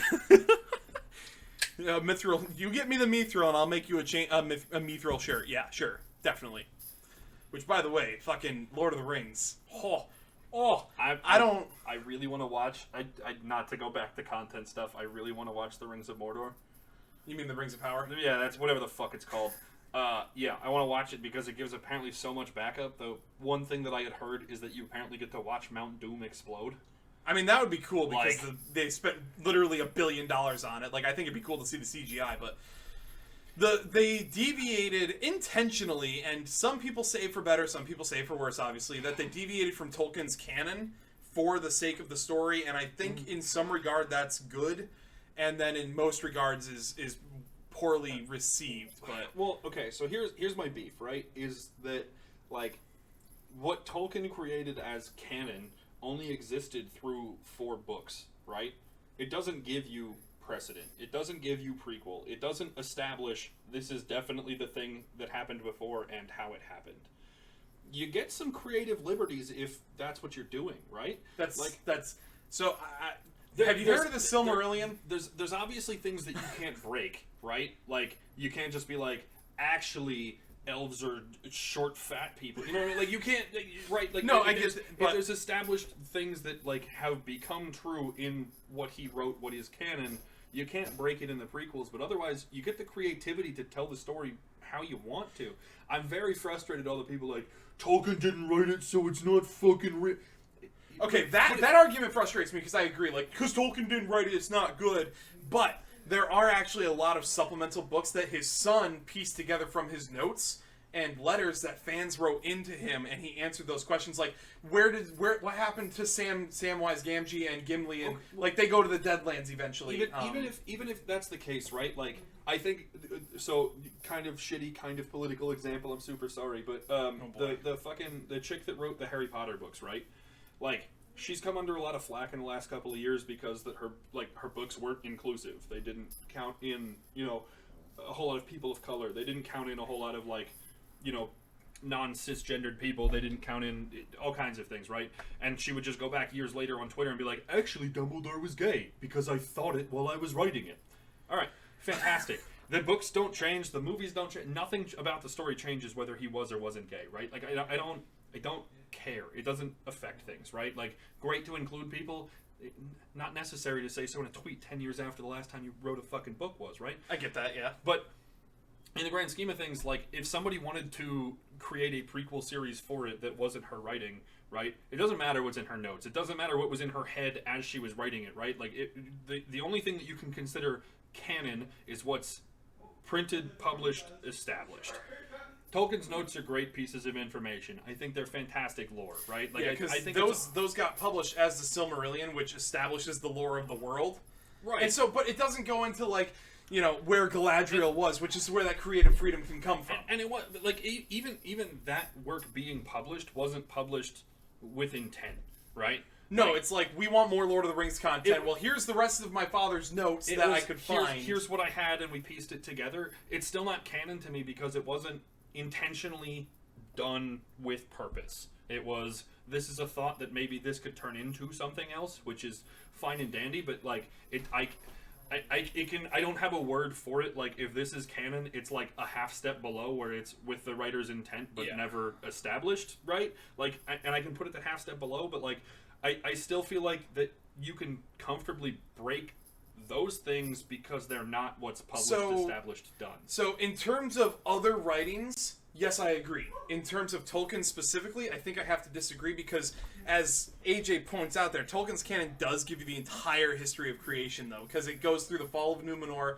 which is a book that you can get. And this wasn't just something that he wrote and then decided to add on to. This was a world that he was creating for his son as a story, which started with, I forgot the name of the first book. The Hobbit. Jesus, yeah. So, like, it started with The Hobbit, and then he started writing Lord of the Rings, and then he had all these notes that, if he had included them all in the Lord of the Rings, it would have been a 3,000-page tome that you could, weigh 400. But, like, so at least in regards to Tolkien's world, he did create a bunch of supplemental stuff to add on to the world, not because he thought, I wanted it because I didn't fit it in there. It's because he didn't fit in the book when he wrote it. I guess my thing is still, like, to again compare to Harry Potter, right? Had she been writing that for her kids, right? I understand where Tolkien's work came from, but, like, had she been writing that for her kids and she told them in a bedtime story that, like, hey, this is why Hogwarts existed in the first place, right? Like, okay, that can be canon to your kids, but the thing, like, only the things that get published, established, broadcast are what's canon in my head. Again, it can be that half step down, and I can give it credibility and say that, like, hey, with the best intentions in mind, you should be working around these things rather than establishing your own. Yeah. But I also recognize that because it wasn't published, established, whatever, like, it's hard for me to say that you have to stick to this because it wasn't broadcast. Yeah, I'm not saying that, because, like, the one thing that I know is in the Rings of Power, I think they changed it or wanted to change it so that the elves forged their 3 rings first. Right. Which was not true in what I'm going to call the canon. I'll put air quotes around that for the sake of argument. Right, I don't have a better word for yeah. Like, I'm gonna put quotes around that. Like, it's never established in the Lord of the Rings or the Hobbit when in what order those rings were forged, and I get that. In notes, letters from fans and stuff, like, I think that does get answered. But being that the elves, I think their rings were forged last by Celebrimbor in secret, as the rings of men and the rings of dwarves were forged. But, I'll agree with you that I can take a step back and I can look the other way if the story you're writing that still fits to the universe needs that situation to flip. It's a bit flip. It's a binary, like, one number changes from 1 to a 0. I can look the other way because it changed the shirt of my character from green to blue. And the blue is to help supplement a greater story that is not written in canon. I think I can look past that, and I get that. And it's definitely more true for other works of fiction. It's harder for me to accept it with Tolkien because, there's so many works of, that build to this world. But I can agree that sometimes breaking what people consider the canon for the sake of a better, different story, I can accept. I think a lot of that comes down to investment, though, right? Like, if you really get into if you get into the discourse of Star Wars is a great one, right? Where, like, yeah, there were books, then there were the 9 films, and then that was it, right? Like, but also, like, those last books weren't also what's his name, George Lucas, right? There were, like, the spin-off series that happened on Cartoon Network or whatever that were the Clone Wars, right? That, like, some people consider them to be canon and some people don't. I think to take in terms of, like, what canon is where you define original author or original creator's published intent. I think, like, for the Rings of Power, right? Like, you guys are both referencing the Silmarillion, right? Like, which I recognize, but I also know that Tolkien didn't publish that himself with his own intent, right? And so it's hard for me to say that you don't get any creative liberties around a thing that was in his notebook, not actually published, right? I haven't seen Rings of Power yet, so I won't speak specifically to the impact of the contradiction or whatever. like I said, I am still interested in watching it. Stealing my chair, huh? Well, it was closer to the microphone. It's and the I got better a more square. chair. I mean, I got a square view of it. You got wheels on that thing. Yeah, it was just more square. That's just what happened. It's fine. But like I think it comes down to the fact that that's because that's what you're invested in, right? It like neither one of you I don't think is making an argument for the Clone Wars animated series as far as Star Wars canon, right?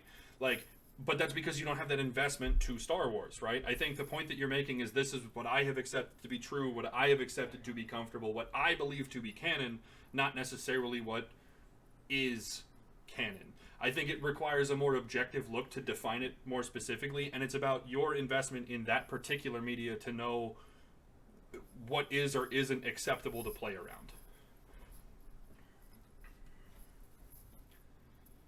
I think that's a good way to wrap that up. Yeah. That thought, at least. Yeah, that was good. That's good. Yeah, because, like, I love The Lord of the Rings because I read the book and The Hobbit, and the books are fucking amazing. Oh, my God. And there's so much detail in there. Like, there's a lot of detail. But, so, yeah, to wrap up my thoughts on that, it's like, yeah, no, it's... I don't mind when stories contradict canon to be a different story in the same universe for the sake of creating content. But across most fantasy, I'm sick of, and this is not directed at just Lord of the Rings. This is directed at fucking everything. Okay, yeah. I'm about to hit everything, fucking everything. At everyone. Why do we have?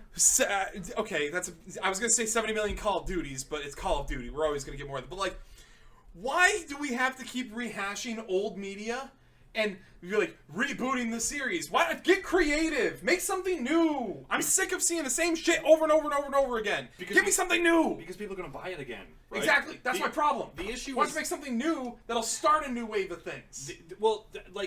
Okay. And that's video games, mostly. I referenced fucking Squid Game earlier. That's a new and novel concept. That was a cultural revolution. People gave a shit about it. That wasn't anything rehashed. What was it? Squid Game. Oh yeah, no, that was new. It was unique. It was completely different, and everyone ate it up like crazy. But we're not giving it credit for when it does do the thing that you're asking for, right? You happen to notice. Well, you happen to notice the things that are repeats more than you happen to give credit to the new things. I think part of that is that I think part of that is that same flood of media, right? Where there's 10 billion things to watch. Why are there 8 different copies of Back to the Future and only 1 copy of Squid Game, right? If you're going to click on it and watch it, they make their money regardless. If they know that you're already invested in a franchise that already exists, whether it's a fantasy series or a video game or whatever that gets a sequel. I understand the reason behind rehashing it because it sells. I get that. I just want new. Like, when Squid Games came out, I never watched it. I get that. I recognized it the moment it took fire. I'm like, thank God, something different, something new. It's not the 17th remake of an old Disney film. Right. But in that same ticket, you didn't watch it, did you? You're right, I did. Okay. Well, but like you have gone back and played that Call of Duty recently, right? You are probably going to watch at some point Rings of Power, right? Like no, actually, I probably won't. But my point is here that like if you're choosing to invest in the same media forms, you're choosing to go back and do the rehash, do the copy, do the sequel, whatever. Yeah. Like you're instituting that problem where it makes more money for them to rehash it than it does to do something new when something new comes out and you don't consume that. Okay, so I agree because I don't consume a lot of media because I fucking hate consuming media. So yes, I get that me having an opinion on thank God Squid Games was unique, although I didn't watch it just the same as I didn't watch, Lion King 17, and I get that, but it is still I still enjoy seeing new creative media, same as I see a new creative supercar. I'll never own it. Right. But I enjoy seeing it. I enjoy knowing that there's creativeness out there that still is, because I think it comes down to, it's not a matter of just media, it's creativity. I love supporting the arts because I love seeing someone's artistic rendition of this, and then I love seeing someone's artistic rendition of something completely 180 of that. And it gives me hope for creativity when it comes to, eventually I hope that creativity in the media will creep to things that I want to see. Instead of just being the same rehash stuff I already know I don't want to see. I hear you to an extent, right? Like, so, again, kind of on the same line, right? Like, I introduced you guys to Tenet, right? If I hadn't been so enthusiastic about it, you guys wouldn't have clicked on it. right? Sure. But it was new. It was something different, and you weren't going, I've never seen anything like this before. You're like, this was good as it is. For me personally, Tenet was something new. Tenet was something that I wouldn't have clicked on if Jess and David hadn't showed it to me, right? Like, it wouldn't have been for me. But I also know that, like, when I'm going to consume media, it's easier for me to click on The Office for the 300,000th time than it is to click on something new, because I need the investment of something new where The Office can play in the background and I don't have to pay attention to it. I can fall asleep to it, right? Yeah. Like, so it's always easier to stick to the things that you already know, right? You can enjoy it as something new if it's a rehash, but you're already comfortable with it because you've seen it, you've done it, you know it, right? I also want to talk about Panda's comment there, if you try hard enough, nothing is creative, right? I can't bash that. I'm not creative. I don't have the foresight to give you a brand new novel idea that you've never seen before. Everything that I've ever... anything that I could ever create is going to have spawned from an idea of somewhere before, right? It's a really shitty way to box it up, but there's an episode of South Park where the fucking kid is just shouting, Simpsons did it, Simpsons did it, but that's just it, right? Is that, like, even if you're creating something brand new, the influence from that comes from something you've seen before. Even if it's not a direct carbon copy, cut and paste, it's influenced by things you've seen before, right? How many movies of any genre has been based on good versus evil, right? There's some good guy that you're rooting for, there's some bad guy there, right? If you create some totally new novel concept that neither one of us has that creativity or that ingenuity for, if there's still a bad guy, it's still influenced by something you've seen before. That's not untrue. I get that. I think, like, we all have this aspiration that creativity should give me something I could not possibly fathom, but we're all based, like, all of our basis of knowledge, everything that we have the ability to create is based on knowing what's available, what people are interested in, what you're interested in. It's a derivation. Right. But, so, I guess to cut you off there, to boil down what I'm thinking in a more, 1 or 0 binary again, I think it's the blatant repeats that piss me off the most. Because, like, if you were to give me, like, Dishonored, but it's, like, been... Oh, I didn't even see that. I'm modding. Nice. If you were to hand me, like, Dishonored, but it's been reskinned with a different story, a slightly different world, but the game mechanics are still the same, I would look at that as being new and creative. Versus, things that are like, it's just a remake of the original. Like, and again, that's because I already didn't like the original, so I won't like the remake, so it's like, why did you even fucking bother? But that's my bias. Well, and so here's my argument to that, right, is that, like, if you take the Call of Duty campaigns, right, like, I won't even get into multiplayer, because... Yeah, multiplayer's always been the same, right? But, new guns. I mean, to some extent, new guns, yeah, new maps. Right, but like, to take the storyline, right, to be like, I don't want to play the storyline, it's just another Call of Duty storyline, right? But, like, they're not the same story.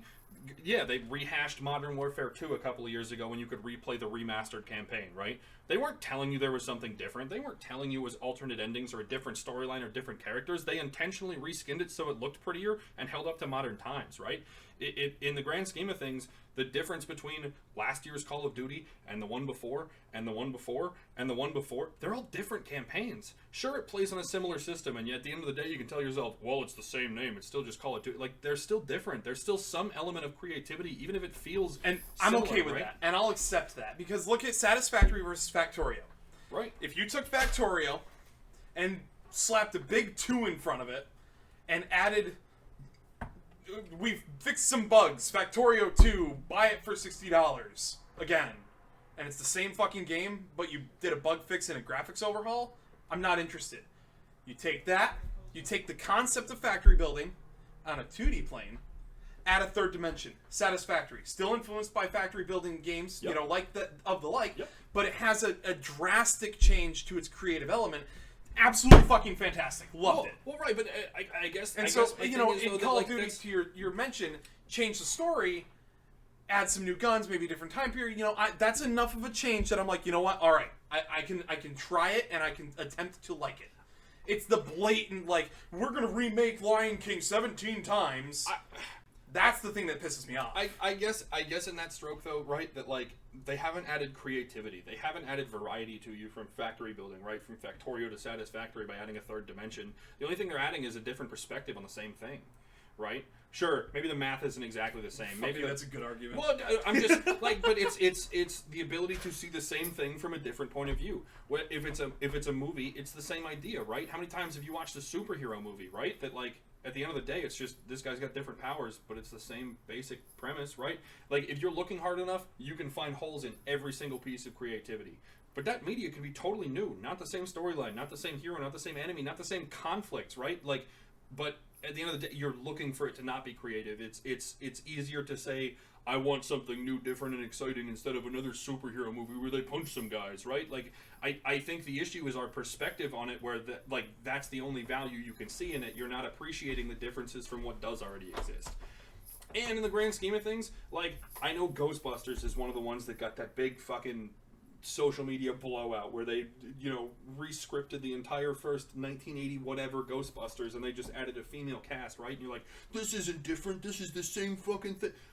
Okay, but that's because it says Ghostbusters and you're just mad it's a woman, right? Like, at the end of the day, there's probably a different story, there's different dialogue, there's a different conflict, it looks better, it feels different. Like, it is a new movie, even if it's based on the same concept. It's just what you're mad about is the difference between A and B that you're seeing on a surface level is more than you can appreciate, instead of viewing them as two separate pieces of media. That's a fair argument. I don't have much to say against that. Like, that's a fair argument. And I'll admit China-induced anger. I mean, and it can be bad, right? But, like, I'm sure there were people that thought in 1980 whatever that Ghostbusters the original was bad. There's people that don't fucking like Bill Murray. They're wrong, but there's people that do it, right?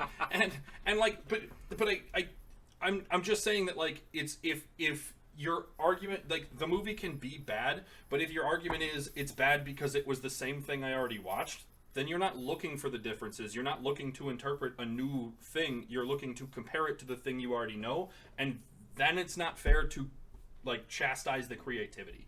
It can be bad. I'm not here saying that it's good. I haven't fucking watched it, because I didn't care for the first Ghostbusters movie enough to watch the sequels, let alone the fucking reboot. I don't give a fuck. But I'm saying that, like, if what you're measuring is the differences, well, why are you watching a movie with the same title and the same premise? If you're consuming 2019's Ghostbusters to 1980 whatever's Ghostbusters, right? Consume them as two different pieces of media. You don't have to be looking for differences. You have to be looking for, how did I enjoy this singular thing as its own entity? Because it's impossible to come up with something completely and totally novel without any influence whatsoever. It's not possible. It's not possible. Everything is based on something you already know. Bill Murray may have been a fucking dick, but one of the best lines in all of fucking recorded media history is fucking Zombieland, where fucking Woody Harrelson, Bill fucking Murray. I know that's not your name, but holy shit, you're Bill fucking Murray. It's not even a Bill Murray line. It's still one of the best lines that's ever come out of a movie ever. And then he dies like 10 minutes later. He gets shot by somebody in the fucking group. It's double barrel to the chest, like dead, like. Flat busted, dead. I'm just saying, like, you're like, the complaints about creativity are not actually how creative or unique it is. It's that you're framing it to something else instead of consuming it on its own. Yeah, I think perhaps to a degree I'm using the term creativity very loosely here, because I'm not going to name any particular media. It's just an example. Let's say Media A is the original, Media B is the remake. I think the thing that does upset a lot of people, in trying to set aside, the fact that it's an all-woman cast aside from, the original, let's, trying to avoid things like that, to try to avoid political charge, right. I think the thing that does upset people, and obviously this is subjective to the viewer, like you said, if, you go in trying to view it as two different things, that's great. But then you take Media A, and let's say you grew up with that, it's the one you love, it's absolutely flawless in every way simply because you grew up with it. It's not flawless, we all know it. Sure. Media A is great. They take and make Media B 20 years later. Now, obviously, you're going to have a different mindset from when you watched the original. Yep. But that's what you know. And Media B and I've done this for a lot of games too, where it's like literally if you slapped a different name on this, it would have been great. But the fact that you put that name on it, you made a remake of the original, and I received that as poorer. Right. Whether it's because the game was bad, the story was bad, or you've consumed new media to change your perspective. Yeah. Yes. So it's like, if you had renamed it and not the original, I think I would have enjoyed it.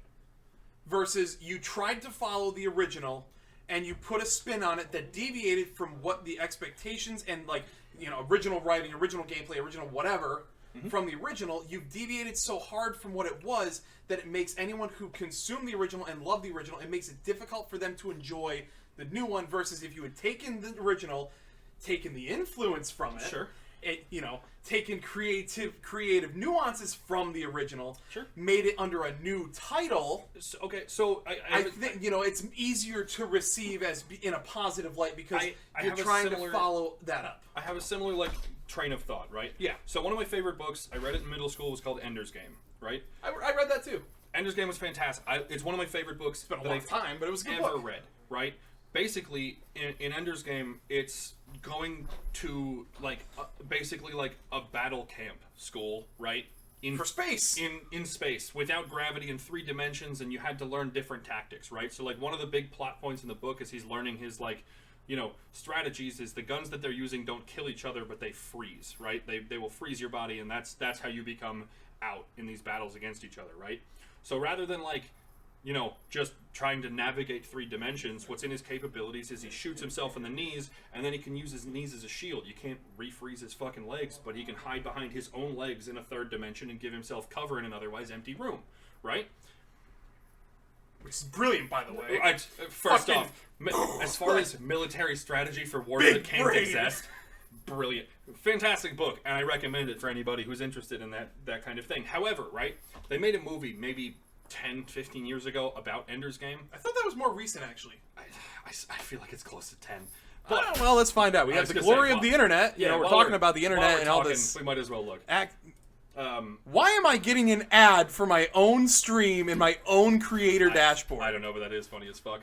Fuck you, Twitch. I can complain about Twitch. Haley says 2013. She's already done the research. 9 years. Bang. All right. I mean, sure. I thought it was sooner than that. No, it's been a minute. I thought it was sooner. But my point is, though, that I thought that movie sucked. But I can sit here with perspective and tell you the reason I thought that movie sucked is because the movie didn't look like what I envisioned from the book. That's it, right there. That's what I've been trying to... Right. It's like, you have a base of what you're expecting. They brand something from the original to original part 2, and it's not what you were ready for, and it makes it so much harder for people to accept it. And then obviously you get into the hive mind of I never saw the movie of, whatever, sure. But everyone's hating on it, so you take someone that's not me, but that never saw the movie, but is hopping on the bandwagon of hate, that movie sucks. Well, did you even see it? Well, right. But I digress. Back to your original point. But what I'm saying is, had I watched that movie without having read the book and having my own thoughts, opinions, feelings, whatever, my judgment of that movie could have been totally different, right? The reason I didn't like it is because I had a very vivid picture. The author did a fantastic job in Ender's Game in allowing me to see things from just the words on the page. But the things that I thought in my head influenced my ability to consume that fairly. I'm not sitting here telling you that I'm above judgment. I don't compare things together, right? It's human nature. We do that, right? All you have to work on is the things that you know, right? So if the things that I knew from reading the book were how I envisioned it, right? And the movie doesn't do that. It's very easy for me to say that movie's bad because it's just not right. But it followed the book. It didn't give you any new details. It didn't. It wasn't what you wanted it to be. Right. And that's why I can say that it's bad. It's not a lack of creativity. It's not rehashing things. It's not doing things saw something incorrectly. different that someone else saw creatively different. So if your argument for Lion King 17, right, that you keep referencing, I just keep throwing that out. Right. But if your frame of reference is I've seen the first 16 and this isn't any different, so I'm mad about it because I wanted something different. Well, part of the issue is that you're willing to consume it a 17th time. Part of the issue is you're working with the frame of the first 16. When I saw Lion King for the first time, it was in the IMAX theater with the big fancy sound. I'd never seen Lion King. Well, I just want to throw that out there. I've Fair never enough. seen it. Fair enough, but like, so I've seen that movie in like a very, very big theatric experience, right? Like, I'm sorry, Haley. I've never seen The Lion King, okay? I'm not a Disney... I grew up on Cartoon Network. Sociopath. My mom told me to go play in traffic. I didn't watch TV as a kid, okay? I went out and dodged cars. Next month, CCG, we're watch partying Disney classics so that Bud can get cultured. No! But, no, like, but... I'm Budward. Hi, Haley. Nice to meet you. Fuck, next month. Put it on his TV now? Let's do it! But, what I'm saying is, though, that, like, you know... Having seen that one, right, when I was a very Haley, to young kidnap child, me, you'd have to come and visit. I'm just saying. It just, like, because I've seen that one, it influences my view of Lion King 2.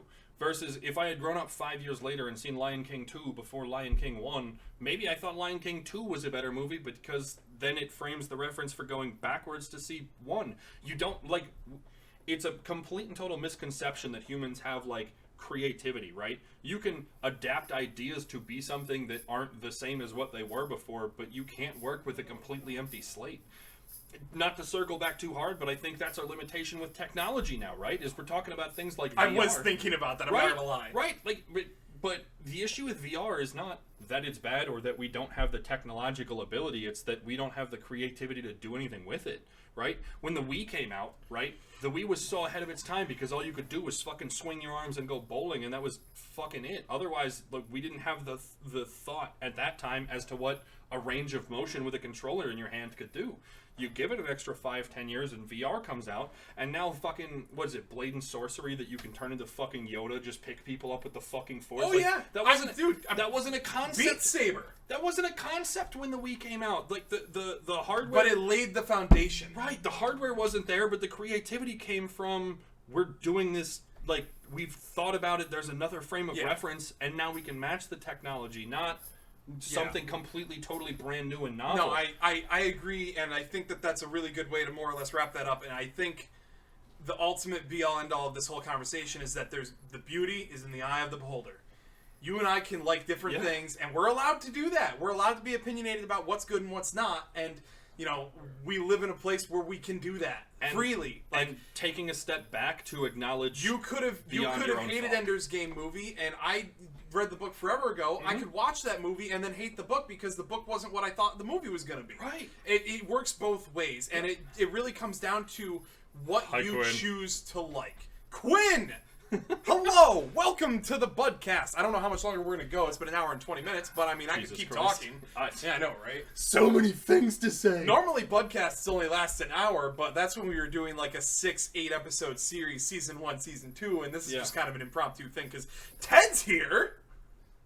Look at that beautiful, look at that muscle. Look at my forearm muscle. Strong. Anyways. I'm strong like bull. But yeah, I like I said, I think it's just taking things with the understanding that, like, you can back up and have a bigger perspective than your own perception. Yeah. I think that's the big sticking point is recognizing the difference between where you stand and where the media exists by itself. That at the end of the day, that's the big difference. It's I think to say that creativity is dead is an incorrect statement. I think to say that anything that everything is creativity is also an incorrect statement. I think that creativity is your ability to interpret someone else's work and turn it into something that can be perceived by yourself or others as being unique and cool and fun and creative. Yeah. You know, not to use the word to define the word, but you know, I think that is where that should probably come to an end, because otherwise we'll get on to another 20-minute tangent about how movies being rehashed as Part 17 and Part 2 Electric Boogaloo and, you know, Fast and the Furious 75 when they go to Mars this time. I'm just saying, when a movie names itself blank movie title number 2 Electric Boogaloo, I'm gonna go fucking watch it.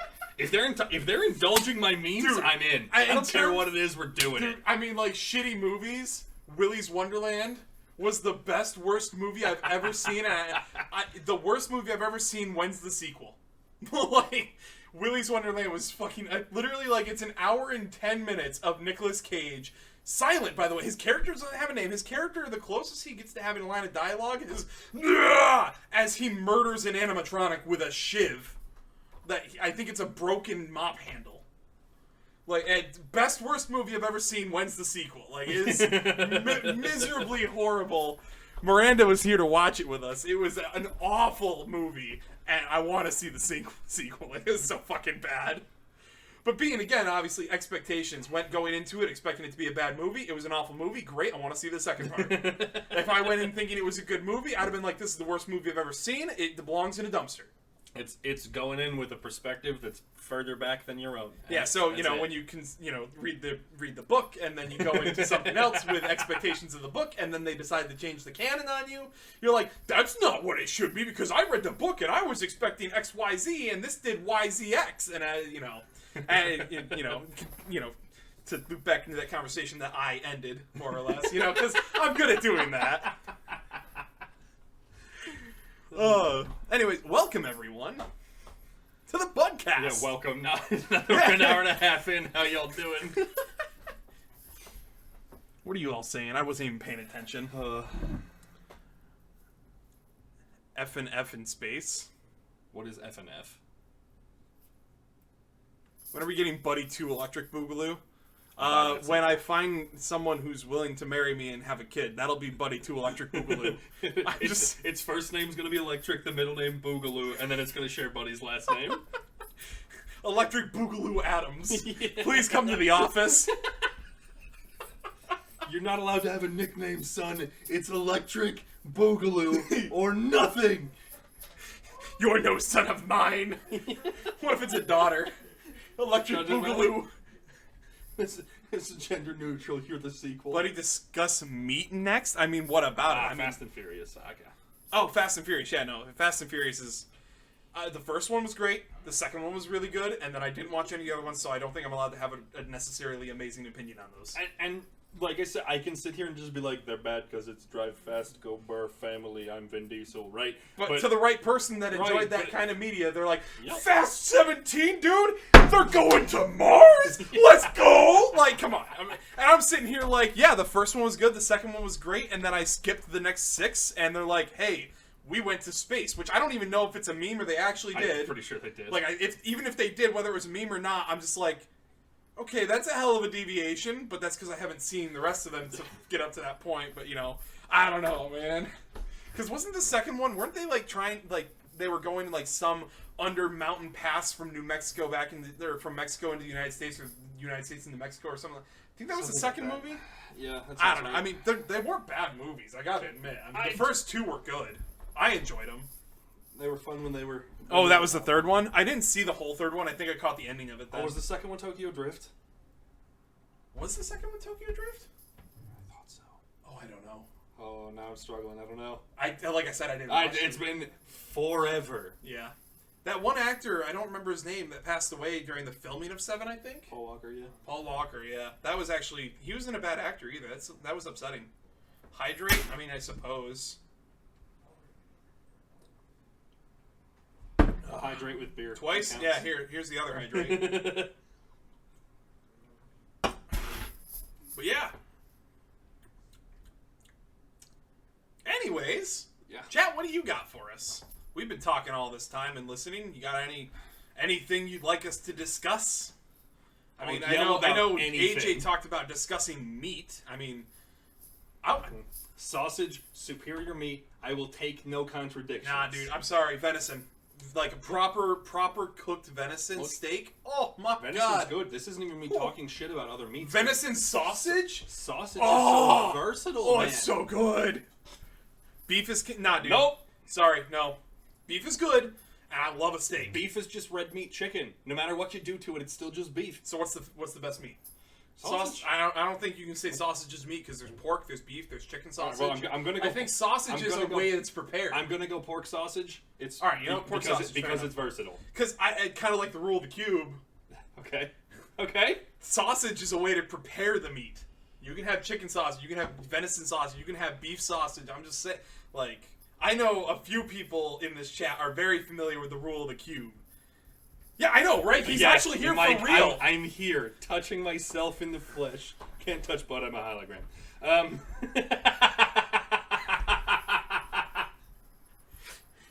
I see how it is. Fuck, I'm a hologram. Bud just fondled the shit out of me. I'm like, I'm a hologram.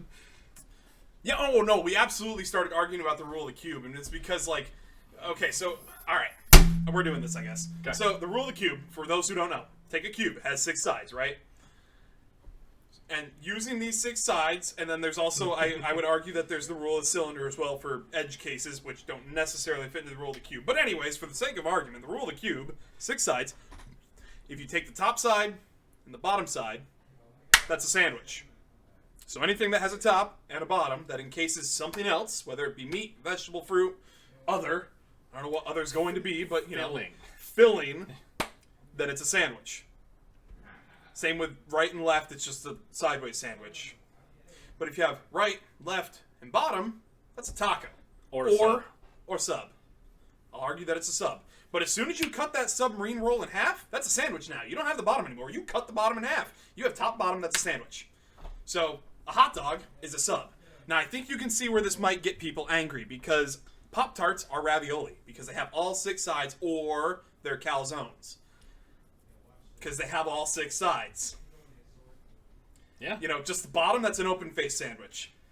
You have 3 sides, that's a taco or a sub. All sides, it's a calzone, it's ravioli. Then people start hitting me with like, well, what about this food type? It's like, well, apply the rule of the cube. How many sides are on it? Subway cut the old way? Mike, I'm going to need an explanation. Is what do Subway you mean cut the old way like all the way in half? Because that's not a sub, that's a sandwich. And well, okay, you can make the argument that a sub is a sub because they use a submarine roll. But I believe that when you cut a submarine roll all the way in half, that's not a submarine roll anymore. It's just 2 slices of thick round bread, making it a sandwich. Okay. So, well, no, I'm not arguing, right? What I'm thinking is that, like, it depends on the bread, right? Because, like, if you get one of those, like, catered hoagies, right, that's like 3 feet long, they literally just give you a bottom and a top, and it's a sandwich and not a sub, right? Correct. Okay. My issue is that if you take, like, a Subway sub where it is cut into that, like, U shape, right, where the stuffing goes, you know. Which, I mean, you could also argue... But if you cut it, like, down the middle lengthwise, right, then the bread isn't necessarily a half, it's more like a J shape. Right? And now I'm confused because if we're only assuming 6 sides instead of variability as to how far they integrate into the other side. I suppose that's not untrue. I think, but do you eat it when it's open bread, like that? A hot dog, there's a wedge of bread on the top of the topping. It's a ravioli, or I would argue it to be like a calzone. Wait, Mike, are you talking about like a bread bowl? Because I don't think you can equate lids into the rule. Okay, Haley, were you here when I explained the rule of the cube? Like the concept of the cube when applying it to food? If not, I will briefly explain that again. But so, do you consume the sub in that J shape, or do you finish closing it and then consume the sub? I think it comes down to the point of consumption. Because like an open-faced sandwich, if you fold that in half, like this morning you watched me fold my toast around the egg. Okay, that's a sub. But if we're going that way, right? Okay, if it's a way of consumption, the way I ate it was flat piece of bread, egg on top. That was an open-faced sandwich. But if sandwich is top and bottom, why are we calling it open-faced sandwich instead of giving it its own platform? No. So sandwich is just the way that it's open-faced. The open-faced doesn't have a top. It's just the bottom. Like if you go to get like toast and avocado whatever on top. Wait. And that's what? Fried chicken bread is on all sides. It's a ravioli. Fried chicken's a ravioli. That one's gonna fuck me up, but by logic, it's right. Yeah, no, I mean, yeah, no, it's you have encased a food object on all sides. That one hurts. With something else. That hurts. So, and I think if we really want to get granular here, there are tacos and there are subs. Where a sub is eaten, sideways, where it's like the top, the left or right, and the bottom. Whereas tacos are eaten right, left, and bottom. So you have tacos and subs. If you're trying to get granular about the method of consumption, then you can turn a sub into a taco simply by turning it 90 degrees. Orientation of eating is strictly based on sauce for me. If I get a dry sub, I'll eat it up and down. But if there's going to be sauce that's going to drip out, I will absolutely turn my head to eat that sub. So does it matter the orientation of the head or the orientation in regards to the direction of gravity? I don't think it matters, right? Like, when you eat a taco, right? If you eat it flat, shit's falling out. I guess, but you eat it like this, but you turn your head. You have to turn your head, right? Which is... So what I'm saying is a sub sandwich, right? If it's dry, I'll eat it top and bottom just because nothing's falling out. But if it's loaded with sauce or whatever, that shit's going to drip at me, I will absolutely turn my head. That doesn't make it a taco because I turned my head. I think it's just, you can call it either thing. Right? Like I said, if we wanted to get really granular, I think I would argue turning your head to consume it sideways would make it a taco because you're eating it like a taco. Yeah, Mike, you can't eat a taco sideways. Mike, send it to Buddy on Discord. Send it to Buddy on Discord. We have his Discord open. Yeah, because Ted, this is my shit, not Ted's. Ted, yeah, I don't exist. Like Ted is a guest. I'm a hologram. He's definitely a hologram. Yes, a haptic feedback hologram. You know, it's like we're talking about technology, man. It's insane. All right. Oh boy, pull that up. I was gonna say you got your shit open, but oh, that fucks with me. Let me see if I can get this into stream. Let me just throw it in here.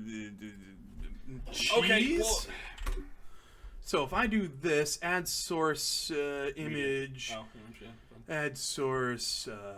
That's existing. Oh, existing. Add new source instead. There's a nope. Wait. Yep. Oh, that Do one. the same thing. Yep. Image. Yep. Add source. Checkbox to the bottom. Nope. Nope. Oh god. That's the wrong thing. Wrong. Control Z. Image. Yeah. Add source. Okay. Add new source. Ha ha. Image 1. Good enough. Browse. All your downloads. No, it wasn't. I moved it. Oh. I saved it in Twitch, which is. You named it cheese. I did. It's right there. Okay. So this is what Mike just sent us. The old way Subway used to cut bread is. Right. Well, how about that? So, okay, I'm looking at the bottom picture specifically, right? Is the one on the right how they used to cut it, or is that how they now cut it? So they used to cut it. The left is the new cut, and you can see that based on the sandwich on the top, where it's like the V-shape lid on the top.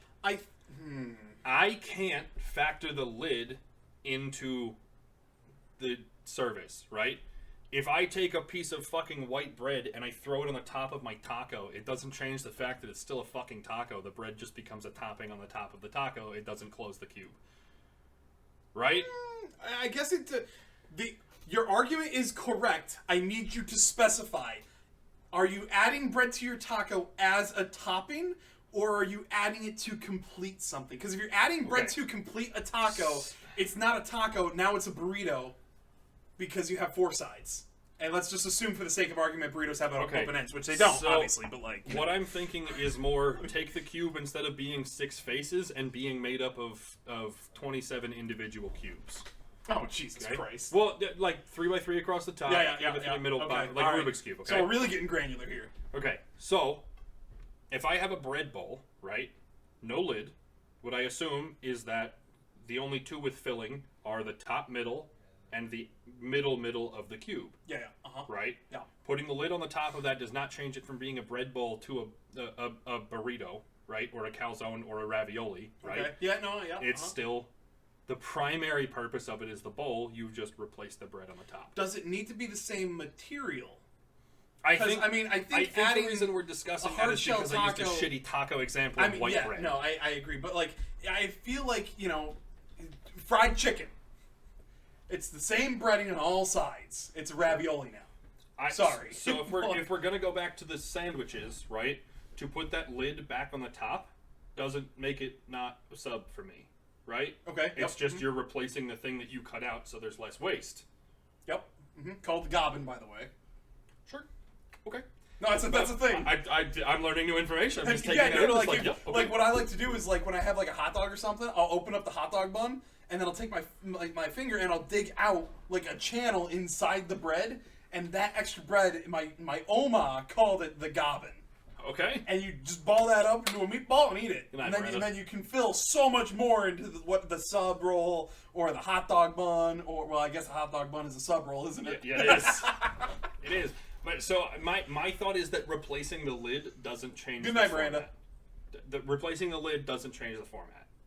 Yeah, all right. You know what? I can accept this. I have to say that, like, the basis of where you're keeping the shit, like, your filling, or whatever it is, has to be the primary purpose. The lid doesn't make a difference. Yes, that is the center of the cube. Yeah. All right, you know what? I can agree with this. Burritos really fall under the rule of the cylinder anyways. They're kind of hard to apply to the rule of the cube. I think you still have to look at it as the same, like, 27 individual cubes rather than 6 faces. I think that's the safe. I know, but that gets way too granular and it's hard to explain to some people because it's like they usually get stuck on Pop-Tart ravioli. You need to just carry a Rubik's Cube in your pocket. You can display it. No, I know, but like when you try to tell someone that fried chicken or a Pop-Tart is ravioli, generally it's met with either agreement or raw hatred. I think the reason the Pop-Tart, like, or the fried chicken is fucking me up so bad is because I can't imagine it being square. It's an amorphous blob.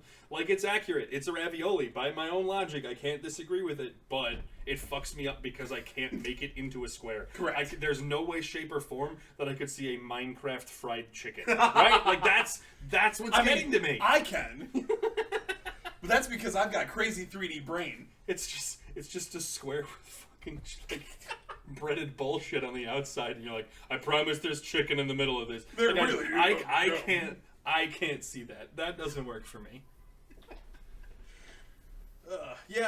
Rule of the cube. It's generally a fun discussion to have with people because it almost always ends up in an argument because someone looks at you and tells you hot dogs are not subs, and then I look at them and tell them that they're wrong, and then they get very angry. I have one more question for this. Okay. Okay. We're not gonna like it. Neither one of us is gonna like it. Okay.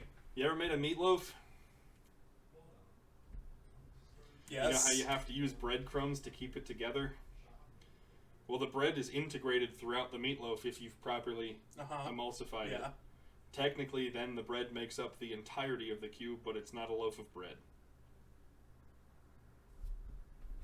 So how do we fit things like meatloaf or meatballs, same concept, into the rule of the cube? Because it's not I can't call a meatball a loaf of bread. I can't do it. No, it's not. And I think that's because it's being used as an ingredient. Well, not as the encasing. The encasing is generally like the barbecue sauce and stuff, or the char that you put on the exterior. Because I mean, to the credit of the char, the breadcrumbs on the fried chicken. Okay, so my argument is that, like, in a sub, it is the cube itself. There's your answer. Well, right, but if you're using the rule of the cube and you have to, like, the bread makes up the whole of the cube, normally you'd call that a loaf of bread, and the meatball is not a loaf of bread, right? So my thought is that in a sub, right? Yep. The bread is the vessel, which is why that you can use the bread to define the outside, right? Yes. However, in fried chicken, bread is not the vessel. Technically, the bone on the inside is the vessel because that's what you have to hold on to deliver it to your face. Meatloaf? Sorry, wings. Oh, I was going to say, sorry, what the fuck kind of meatloaf are you eating? It's got bones. Meatloaf on a bone. Right. It's like tacos on a stick from iCarly. Meatloaf on a stick. But what I'm saying is genuinely that like if you eat wings, while the bread I got wings in the fridge. While the breading technically encases it, it's not the vessel the same way the bread is for your sandwich, for your Pop-Tart even, right? The bone on the middle is your vessel. So if your vessel is a fork to pick up a meatball, why is that different on the bone than the inside of the chicken? You have to apply it to the rest of the cube. How does a meatball with breadcrumbs exist in your... I don't think the rule of the cube accommodates that edge case. Okay. Because, and I'll admit, we can go back and look, but I prefaced it with there are edge cases that don't necessarily fit into the rule of the cube, which is when you start getting into the rule of the cylinder and stuff. Because I think at that point you'd have to call it like mutton or something, right? Because like mutton is the typical like leg meat, right? Like so you'd have to find out what you describe leg meat or bone or stick or whatever meat. So you'd have to find a way to describe that, and I don't think that applies to the rule of the cube because I can't think of, unless you're breaking the cube down into 27 individual pieces. But then even still with a meatball, it doesn't. Exactly, because it's like all 27. Exactly. It's the same problem. Yeah. So I don't think you can apply it to that. Corn dogs are ravioli on a stick, though. That's where I'm gonna end that one. A corn dog is ravioli on a stick. I don't know how to feel about that. I know. You used the rule against me. No, I didn't. This is my weapon. I feel more comfortable. You turned it against me. I feel more comfortable about the corn dog than I do about the chicken wing. I feel much more comfortable about the corn dog. I'm mad. I'm mad. Because that's good. I like that. I'm mad because I didn't think of it. It's ravioli on a stick. Now I'm just imagining a skewer through fucking Chef Boyardee. Instead of eating it with a fork Jesus or a spoon out of a Christ. bowl, you're stabbing it with a fucking shish kebab stick. No, there you go. Skewers. It's a skewer. A meatloaf on a stick is a skewer. I think that's probably how you, like, I think that's as close as you're going to get without deliberating too hard on it. Well, I guess this skewer is an outside element, though, right? Like, you'd still have to define it with a cube. If you put a hot dog on a stick, it doesn't change what it is. It's still a sub, right? Well, just a hot dog on a stick, unless you put the bun on there. Right. Bunned hot dog on a stick, right? Well, now you're just deranged. Who eats a hot dog like that? Come on. Anybody who eats a corn dog. No, that's on all sides. My point is, though, that, like, shoving a stick through it doesn't change what it is in terms of rule of the cube. Well, that's good, Haley. That's the point of the Budcast. It's to challenge perspectives and opinions, because I don't know if you've noticed or not, while he's my he's my best friend, we don't agree on a lot of things. This is true. But we agree to disagree after having an educational discussion, so that both sides leave more educated in an attempt to change opinions in one way or the other, and we all walk away from this smarter and wiser, hopefully. We're just instigating thought. So brain hurty is good. Yeah, right. We're just here to instigate thought. Think about some things. That's all. And maybe cause some mental distress about ravioli, corn dogs being raviolis on sticks. But mental distress is also important because it makes you stronger. Meatballs are going to be the one that fucks me up. I'm going to put some thought into it. Yeah, I got to think about that one. Your brain already works overtime. No need to put more stress on it. I mean, Same, though. Fair. But also, now you have to think about how you're going to find me and kidnap me. So, good luck with that one. True. She said she would. True. She has to come visit now. Wrecked. You said it. On Wrecked. stream. Wrecked. It's documented. L plus ratio plus you fell off Plus skill issue. plus touch grass. we spent the entire afternoon watching Beluga videos. We're in complete disrepair. Open a stand at the country fair that says ravioli on a stick and sell corn dogs. We have to do that. I'm in. Bet.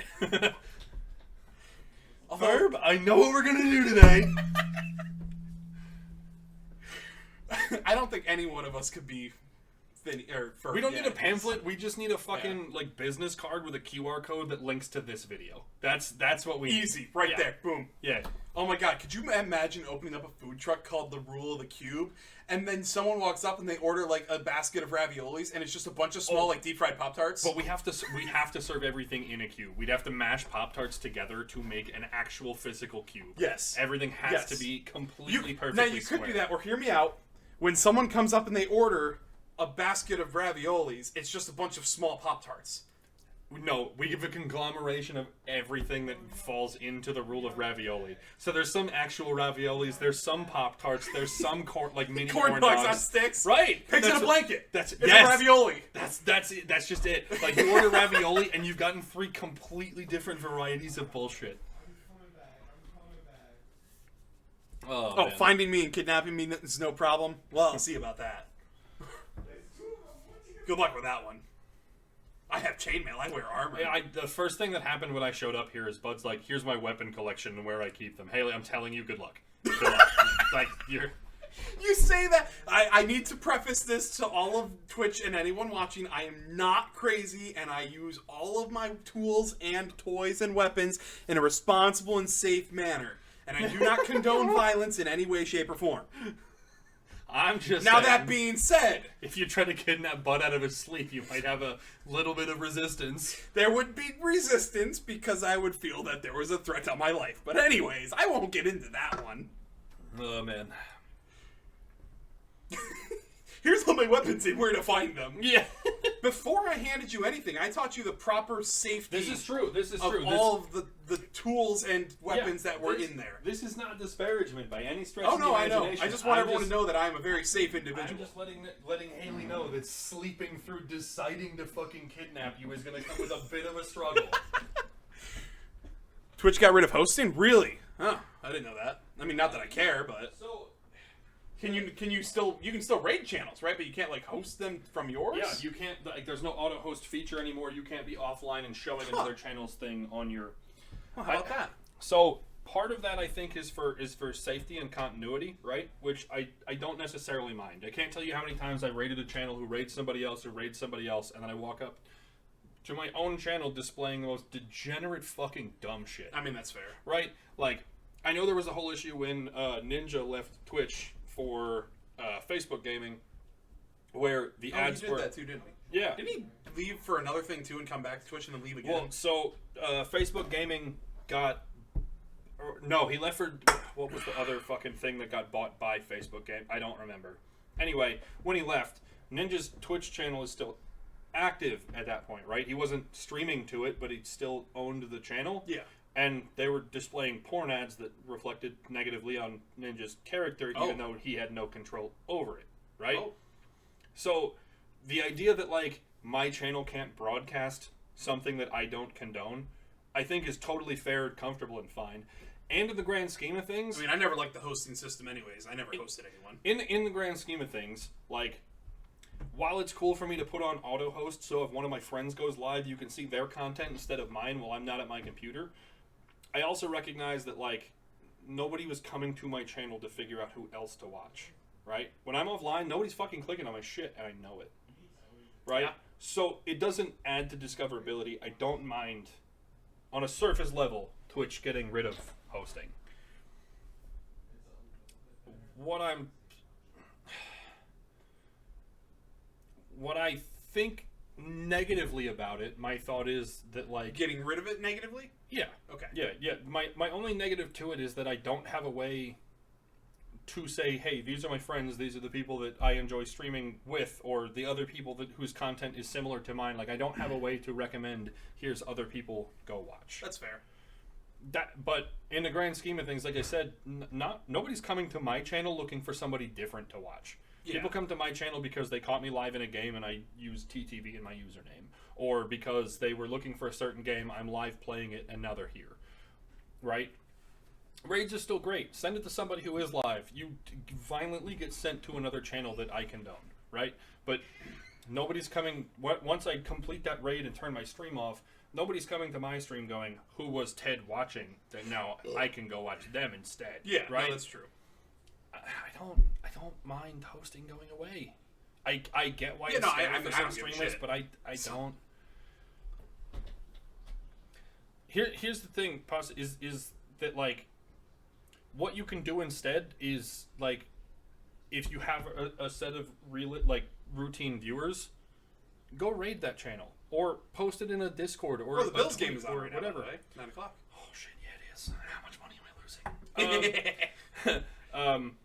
But anyway, like, my thought is, though, that, like, shout them out during your stream, or find a way to stream your own end of it, or promote it in a Discord, on Twitter, or wherever that people are going to see you, right? Well, if you don't stream on your channel, then who's clicking on your channel to find what you're doing when you're not streaming, right? Like, the host is cool, but if nobody's going to go click on it and view it anyway, then what's the loss? Yeah. No, I don't care that the hosting is gone. And I say that being someone who doesn't stream anymore, and I never used the hosting system in the first place. But Ted makes very good points. It's like, after you're not live, who's clicking on your channel? So does this make an impact to 95% of the Twitch streamer base? No, it doesn't. So, meh. Whatever. The 5% massive streamers that hosting might have done a little bit for them, I think that they're not going to miss it either. So, because their streams are massive enough that they don't need any extra help from, like, auto hosting or something like that. So that, and obviously in the whole thing with Ninja, the risk that it could have posed as well. I mean, right, I'm condoning things by accident, kind of exactly, thing. Like, yeah. So it's whatever. I don't really care for it. either way. But yeah. I mean, removing it, like, I guess that there are negatives, right? Like, and I understand why people were concerned, but I also recognize that, like, at the end of the day, it isn't going to make a whole lot of difference for a vast majority of viewers. Or streamers, for that matter. I don't know. Also, here's some B-roll film. B-roll! Yo, so this Everything's is the Budcast. Hi, stream. Say hi to Ted's vlog that will be there. Ted, oh my god, look at us streaming. It's me. Let's go. Anyways. Oh, man. There's a little bit for your vlog.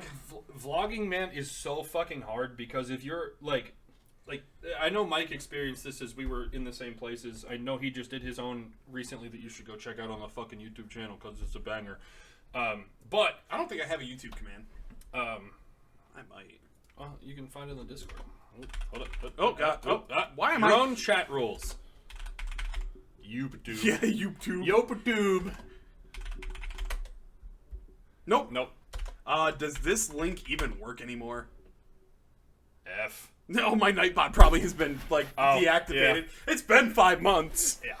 Well, anyway, Go to Ted's channel, Ted Green Eagles. my chatbot's not live. My chatbot's only live when I'm live. Oh, never mind. Actually, I got this. I do have do you remember this. the URL?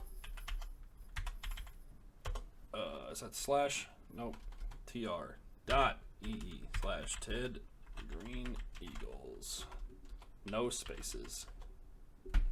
That link will bring you not only to my channel, but to the Discord, Twitter, YouTube, Really? Twitch, the whole fucking... Oh, son of a bitch. Oh, yeah. I mean, I was Yes. going to say, I think I have a Ted command.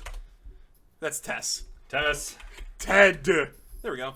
No, Nightbot's not working. Nightbot's still broken. You know what? I knew that. It's not even self-promo, Haley. Don't follow my channel. Hop in the fucking Discord. That's the idea. And the YouTube. Haley, you could have played Deep Rock with us today, and you didn't. True. Buddy. Also, what did you ask? You said, if assuming that you didn't need money besides any form of streaming or content creation, what would you do for work? Assuming you didn't need money besides any form of streaming or content creation. By that, do you mean, like, if I didn't stream, or if I did stream for work, what would I do? I guess I don't know why I'm failing to read that, and I think the way you intended me to read it. You can elaborate on that. I'm happy to answer it, but... For me, I mean, ideally, like, content creation is fun. I love giving people a window in. I love having conversations and sparking thought. I mean, like, that's why the Budcast has been so fun for me for the on and off, sporadic, over the course of years. I don't know. I mean, we did a season 1 and a season 2, and episode 1 was really good. Season 1, we did the live one for the anniversary last year, and then this would be the follow-up. Did we not do a season 2? Nope. Oh. We thought about it, and I don't think we did. I guess maybe not. But, anyway, the reason those were so fun for me is because they give other people a window inside my brain. They can see what I'm thinking, what I'm doing, how I process things, right? Like, I love having a platform. If there's 2 fucking people listening to me, that's one more than the voices in my head. You know what I mean? I don't know how many times I've explained so many things to you that are sciencey. Yeah. Orbital mechanics. I've done that. There have been genuine times. I don't know that we put it in a Budcast, but I had one that I was thinking about, like, how do things stay in orbit, and we genuinely had an hours-long conversation about the math. It was on your stream, but it wasn't a Budcast. How fast you would have to be moving to keep up with the gravitational pull of the Earth to stay perfectly far away from the Earth in a perfect revolution. Geosynchronous orbit. Yeah, like, we had an hours-long conversation about that, right? And, like, that's the kind of stuff I don't know the that, specific numbers, but yeah. So in order to maintain a geosynchronous orbit, you need to have constant acceleration of some kind, because you will continue to slow down, because space is not a perfect vacuum. There are still particles in space, and particles striking the surface of a vessel you are operating in, which is how pressure is created, by the way, is going to enact a negative force. Well, you can't really say negative force, and a force opposite the direction of the intended direction of travel. It gets into some really complicated maths, but the simplicity of it is you fall at the same rate at which you move forward, and that speed needs to be X amount of speeds. And in order to maintain that X amount of speeds, you need to be X distance from the planet. Because if you travel that fast near the planet, in order to maintain orbit, you're going to be traveling faster than the planet. Although if you slow down and meet the planet's rotation to maintain a geosynchronous orbit, you're just going to fall into the planet because you're too close and you're not traveling fast enough. So you need to move out to its edges of its, let's just consider the orbit to be a 2-dimensional plane. You need to move out far enough, because, you know, take a gear or a paper plate or something, spin it. The center doesn't move nearly as fast as the exterior in terms of velocity. you know. So, anyways, I could keep going and I won't. But Point remains. To get back to your question though, like I don't see, for me personally, I don't ever see myself stopping creating content. Like, hi John, what's up? Are you mute? Did you lose hey, your voice? say words, things. That makes perfect sense. Oh, okay, yep, got it. He's a mime. I got it. He's a mime. He's miming, bro. Y'all can't see him, but he's putting his hands up like it's a fucking box. Oh, that's great. I don't know what you're talking about. Oh, we're just bullshitting. We're budcasting. It's Budcast. Podcast. We just Budcast. talk about some shit. Yep. That's it. Hoo-ha. Hoo-ha. Indeed. Hoo-ha. Hoo-ha, ho-ha, ha-ha, ho-ha, ha-ha. This is the weirdest Yes. miming I've ever seen. He's good at it. He's good at it. No, but anyway, like, no, I'm not misreading the question, right? Like, what I'm saying is that, like, I don't see myself not doing content creation because that's genuinely what I enjoy, right? Like, I enjoy the fact that my thoughts are out there, that, like, I can communicate with people in ways that wouldn't otherwise necessarily be reachable. But if I couldn't do that as, like, a place to rely on it, I would find something else that gives me that same kind of liberty, right? I've talked forever that, like, if I won the lottery today, I'd go back to school and I'd be a student forever. I would have degrees in fucking everything because it gives me the ability to learn.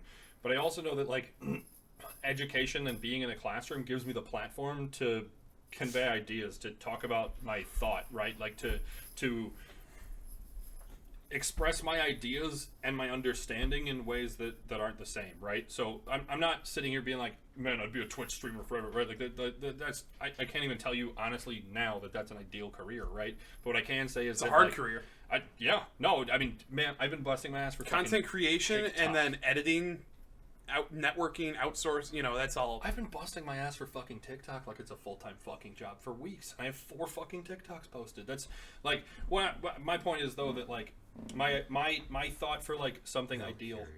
Yeah, What's up? you're good. I'm still curious. Oh, you can get in the frame if you Oh want yeah, to be yeah. seen by the internet. You're welcome to hop in. You don't have to. but- Basically, Bud and I did this podcast for a while. We did like 7 or 8 episodes where it was just. It's on let's- YouTube. let's- It's not horribly. Is this live? Yeah. Yeah, Oh, yeah, we're on Twitch. Yep. I just don't want to say anything a little No, Yeah. that's fine. You're fine. censored. Just, you know, No, no toss. But like, but what we did, we just kind of discussed shit. We found a YouTube video we found interesting. We had a physics question we found nifty. We wanted to talk about how people communicate or whatever, and we just did it. yeah. like, And we we sat down and we discussed it, and we also have differing opinions on a lot of subjects. So we discuss points of views by my end and his end, and find some middle ground to end the conversation in in an acceptable manner where everyone walks away happy. You know, it's an exercise and it's entertainment. Yeah. Content. Yeah, everything's Yeah, content. well, everything's content. Everything's content. But Yeah. also, to your question that you made, AJ, you have all your financial needs taken care of. What would you do for work? Streaming and content creation are not options. If your financial needs are taken care of and you're finding something to do and it's something you enjoy, it's not work. Yeah. So your question already has a flaw in it, but I will answer it regardless. I think I would find some task that would require my attention and devotion that would do something for the betterment of either my community, myself, my family, or nature. What that might be, I have no idea. Maybe it's making armor and chainmail for Ren fairs or something, but... Like I said, for me, it would be some way to find communication, right? It's some way to broadcast my thoughts, my opinions, whatever, like giving people a platform to learn. Right? Yeah, AJ was saying this Budcasts are really, like, good do the dishes kind of noise. Like, put it on the background, second monitor content. That's what this We'll is. put you picture in picture just doing the dishes. Just, Yeah, so you just can be do a the hand dishes model. every single night. Yeah. Why would I do that? Oh, no. You always do that. Yeah. They get done. Oh, yeah. They do. They do. Yeah. But no, second monitor content. Oh, I'll put myself in the frame. Hi, that's John. Hi, John. He's my roommate. Good guy. Yeah, mostly. Yeah, mostly. He plays Deep Rock in Valheim. Valheim's a fucking great game. Oh my god, I love Valheim's that game. Great. Dude, Valheim's fucking fantastic. He hasn't played it yet, and he doesn't. I don't think he'd enjoy Valheim if he had to play it solo and do all the grinding. Oh my god, they were It's a very roommates. grindy game. You like Satisfactory, but you're not. You can't be efficient like you're me. right. You're right. Dude, Satisfactory is my shit. Have you bro. seen my spaghetti? It Yes, gives me it hurts life. me. It gives me life. It hurts me. He would start building some factory, and I'd come along and delete half of it and rebuild it to be efficient and clean and nice and orderly, and it would be all beautiful, and the belts would be at 90-degree angles and straight, and it was wonderful. And then this asshole comes along, and he's like, "We need a fucking 45-degree angle." He'll like get on top. Oh no! I have created actual plates of spaghetti where things go up and over. I built platforms intertwine in the air specifically things because just there was go nowhere left through other things. Yeah, everything clips to everything else. Everything's up and over, and nothing makes sense. It's perfect. I love it. It's just like a web of chaos. Yeah. Yeah. Beautiful. I built a lookout tower so you could see the spaghetti interweaving. It looks like a plate of dinner. It's my favorite. Why are you thanking me, Haley? I guess I missed that. Probably for fixing my shit. She hates the spaghetti. Oh, yeah, no, I fix all of that. Because I'll build a beautiful factory, and I'll even put, like, an encasement around it, windows and, like, walkways and everything, and they're beautiful. And then he'll get up on top of it and be like, we need reinforced plates. He'll put down one storage box, another storage box. He'll run 2 conveyor belts in straight lines, not actually straight, but just straight to the point into an assembler that then spits out into another storage container that's already intersecting with something else. And then he'll just keep running back and forth from the source to there and just keep dumping things into the assembler to make more plates instead of just fucking automating it. And while I'll do that, the other thing I do is, like, when I stick it in the storage containers, I will run belts from random fucking places in the factory to the storage container that get in the way of everything else, which makes it look ugly and gross and disgusting and more like spaghetti. It hurts me. Love it. It hurts me. I love it. It hurts me. It's more efficient. No, it is. It's not efficient. Just make the argument that it's more efficient. Oh, it's fine. It's astronomically less efficient, and I know it. But it gives me life because it looks so bad. Satisfactory rants. He's a great gopher. I can be like, Ted, I need concrete. And I'll be like, bet. And he shows up with like 3,000 stacks of concrete. And I'm like, I needed 300. And he's like, well, and then he goes and throws them in a storage container. And then he'll run off and I'll be like, I need copper sheets. He'll be like, bet. Brings me copper sheets. I build something fantastic. And then all the extra ones end up in the storage container. And then it's a misorganized, horrible storage container that he never touches again because it was the overflow. And then I go through and clean it up. And then it just starts all over again. I thrive in chaos. But that's how my brain make looks. Beauty from chaos. There's no straight lines in my brain. Everything's fucking chaotic. See, I've got my box in a grid system, and I've got a nothing box, and I spend a lot of time in the nothing box. I spend a lot of time in the nothing box. Listen, Haley, that's fine.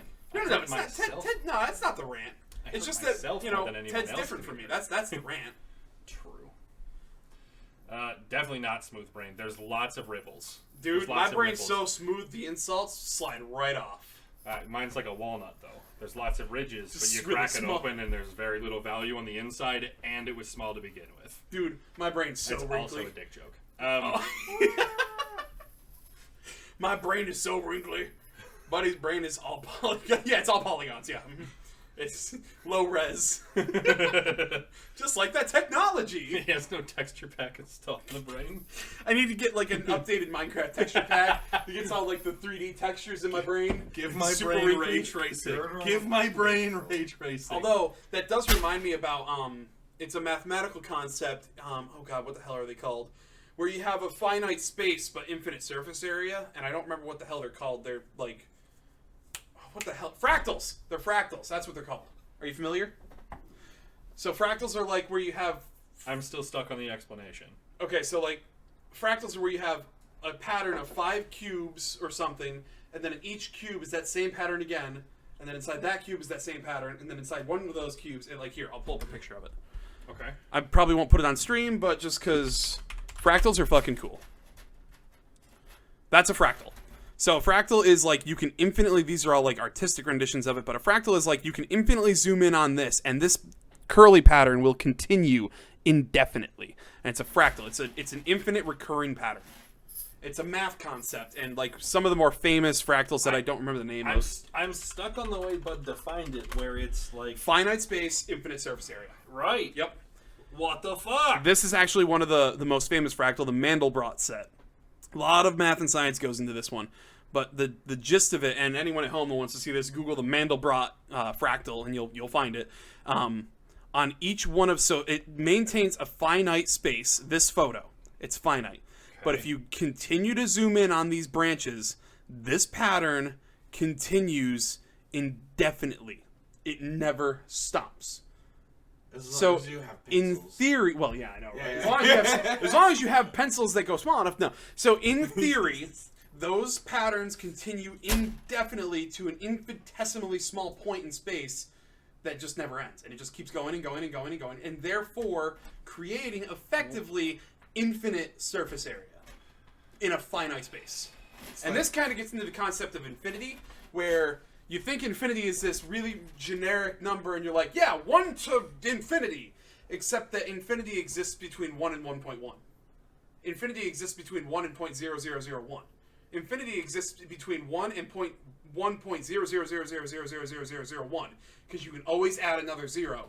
So you infinity exists in, and there's a, there might be Numberphile on YouTube has a great explanation of how infinite infinity really is, and it's mind-bending. My problem is not necessarily the fractal itself. My issue is more that, like, if the pattern were... You're going to go finish John Wick 2? Have a good night, AJ. Thanks for coming out. If the pattern were, in fact, infinite, then you could just zoom this out a little further, and you'd see the same pattern, but bigger, further away, where it's not limited to the space here. It's just this is where you decide. No, because that would be recursive infinitum. That's recursive infinitum, where if you zoom out or zoom in, kind of like space. Think about space, think about getting to multiverse theories, where if we continue to zoom out, we'll eventually just zoom out into an exact replica of our, into another, for the sake of argument, let's just say that that's a thing. Or you can continue to zoom in and zoom in and zoom in down to point, when you get to the space between electrons in an atom, and then you continue to zoom in and eventually you'll find Earth. That's recursion infinitum. I don't even know if I'm saying that right. Infinite recursion.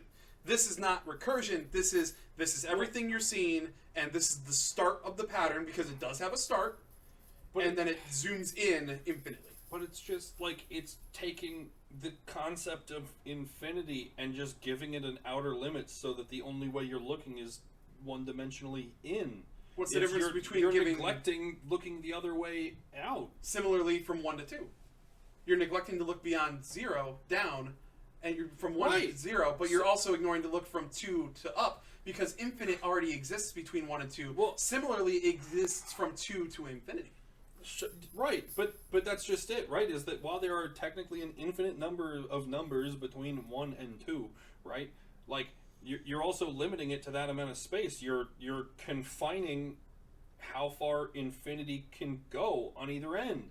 And so it's technically not infinite, because we know there are bounds further than what you've defined. While there are bounds, it does not mean that infinity is bound, because I can just continue to add another 0. It is still infinite. I can just keep adding zeros. In the bound that we created, we can still add zeros. So it is infinite. And so that's kind of like, if you were to look at this, now obviously fractals are a touch different from the explanation I'm going to give.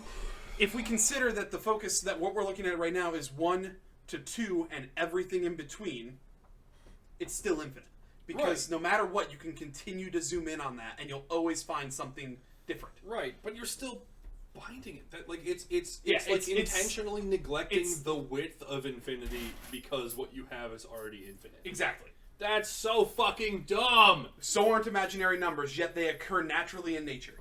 Like imaginary numbers occur dumb organically in math. And so yes, you can put bounds on infinity while also still having infinity. And that's what this is. You have a bind, which is the beginning of the fractal, which is finite space, infinite surface area. Because it will continue to go in indefinitely. Conley, if he gets a whiteboard, I get a punching bag.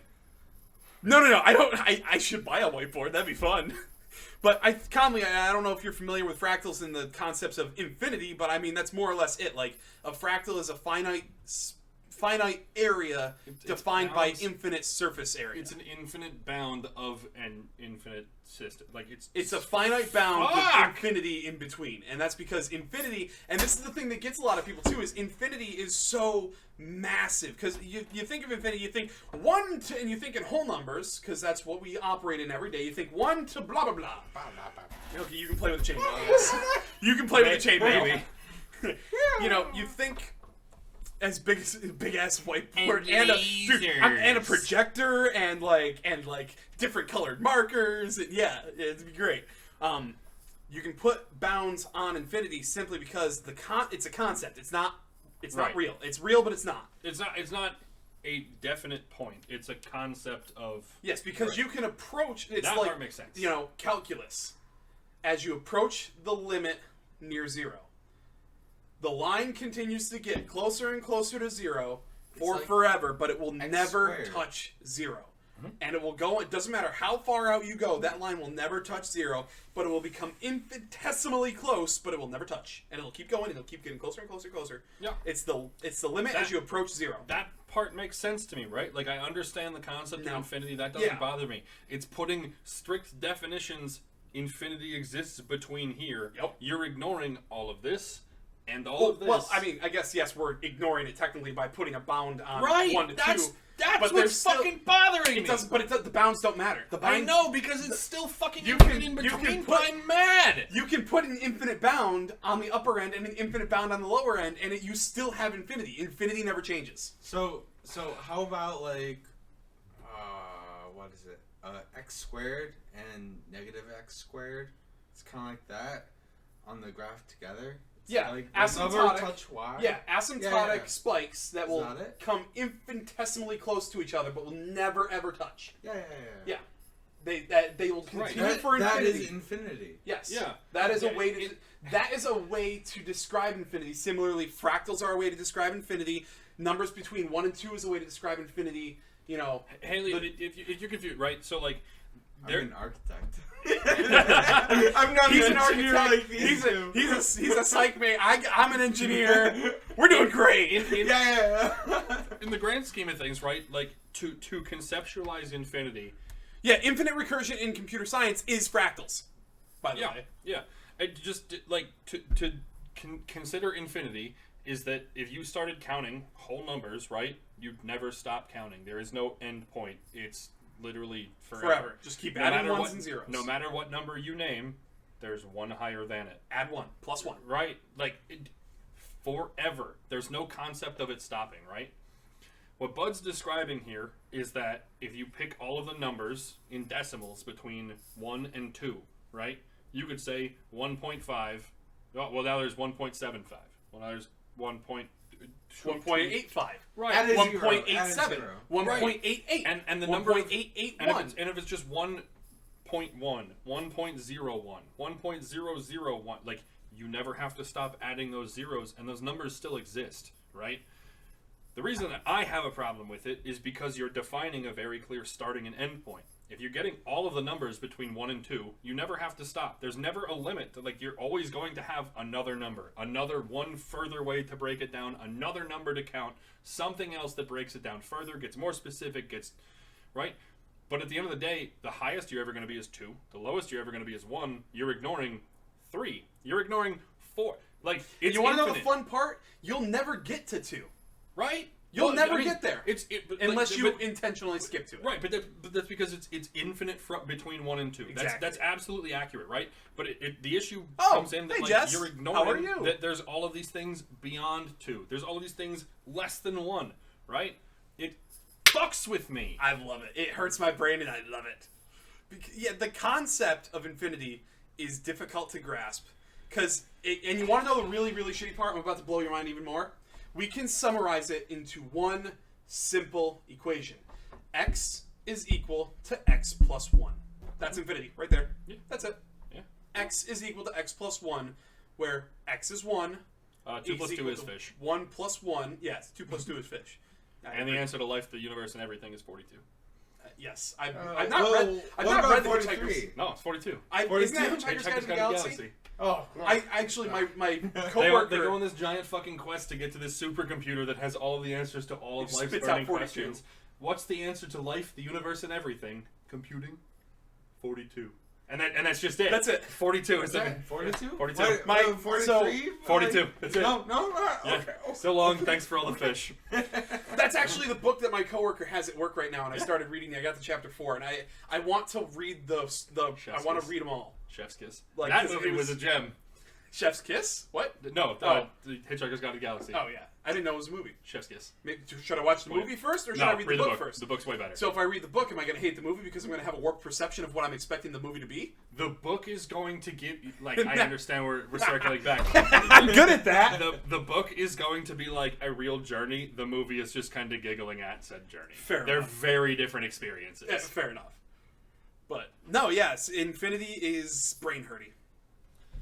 And you know what? I think that might be a good place to leave it. Because we've been going for 2 hours and 20 minutes now, and I would like to drink some water and go and take a mean dump, and as opposed to a nice dump, and then go and have probably a cold beer on the balcony. Hoo-ha! So yeah. So thanks for everyone coming out. Jess, I wish you were here sooner, but again, thank you for jumping into the stream. I don't know when I'll stream again. Last time I streamed was 5 months ago. Woo. And Ted is my only subscriber, I think, for 36 months in a row. So let's go. He's the only subscriber I have. I think Miranda had a sub badge. I have to scroll up now. I think she had a sub badge. It was very confusing because it looked like the numbers didn't line up. Oh, you're your own sub. That counts. Yeah, right. I guess I have 2 subs then. Yeah. There she is. Yeah, that's a sub badge. How about that? Oh, she's a 2-month subscriber. Yeah, that's a sub badge. Son of a bitch. The notification didn't go off. Motherfucking weird. Anyways, I mean, I don't need to scroll this up. Yeah, so, chat, before we get out of here, say hi to YouTube. Yeah. This is my stream. I close this stream. Well, yeah, I'm just telling you to say hi to YouTube. Oh, okay. I'm not closing. Oh, yeah, because this is going to YouTube. That's right. Yeah, say hi to YouTube. Thanks, Haley. I think I'm a guest. Yeah, guest starring John. Okay. Guest starring John. It's wonderful, right? So, yep, that's my stream. I ain't got much for you. Check out the Discord that I don't have linked. Wait, I might be linked underneath my Twitch. I think that link still works. Or, yeah, you can use Ted's tree link thingy, whatever. I mean, can I just do this? No, that's not a thing. Aha, found it. There it is. Yeah. There it is. Use Ted's link in my stream. Yeah. For the thing. Discord and YouTube. And that'll give you Discord and YouTube. If you want to know more, meet us there. We did some overhaul and changes so that people get less pings. Because, well, we had a problem with @everyone's for every single time anyone went live, and then someone would have a stream malfunction and go live 4 times.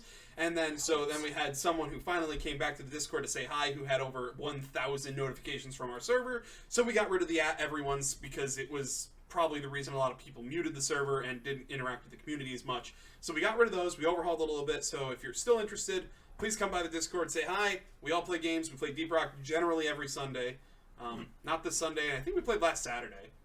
But anyways, yeah, point remains, Sunday, Saturday, the weekends, we're always trying to play games. You can always try to hop in on a game with us, whether it's Helldivers, Satisfactory, Factorio, Deep Rock, COD, when it, played a lot of COD and Zombies. I've played so many COD Zombies. But, so anyways, that's the gist of it. I won't talk your ear off. And then just to plug the community YouTube, we're posting at least 3 videos a week. Well, I guess recently it's been...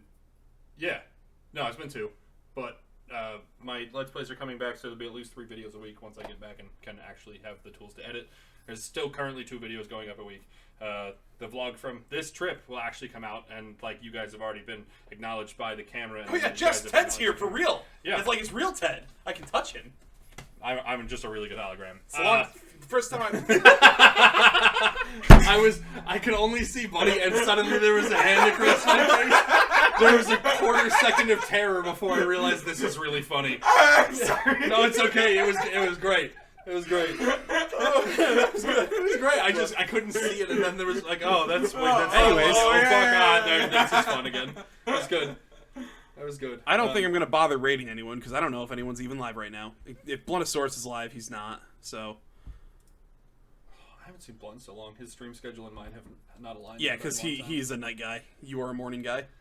But so I'm not gonna bother rating anyone. So. But yeah. Have a good night, everyone. That's it. Woo. Peace out.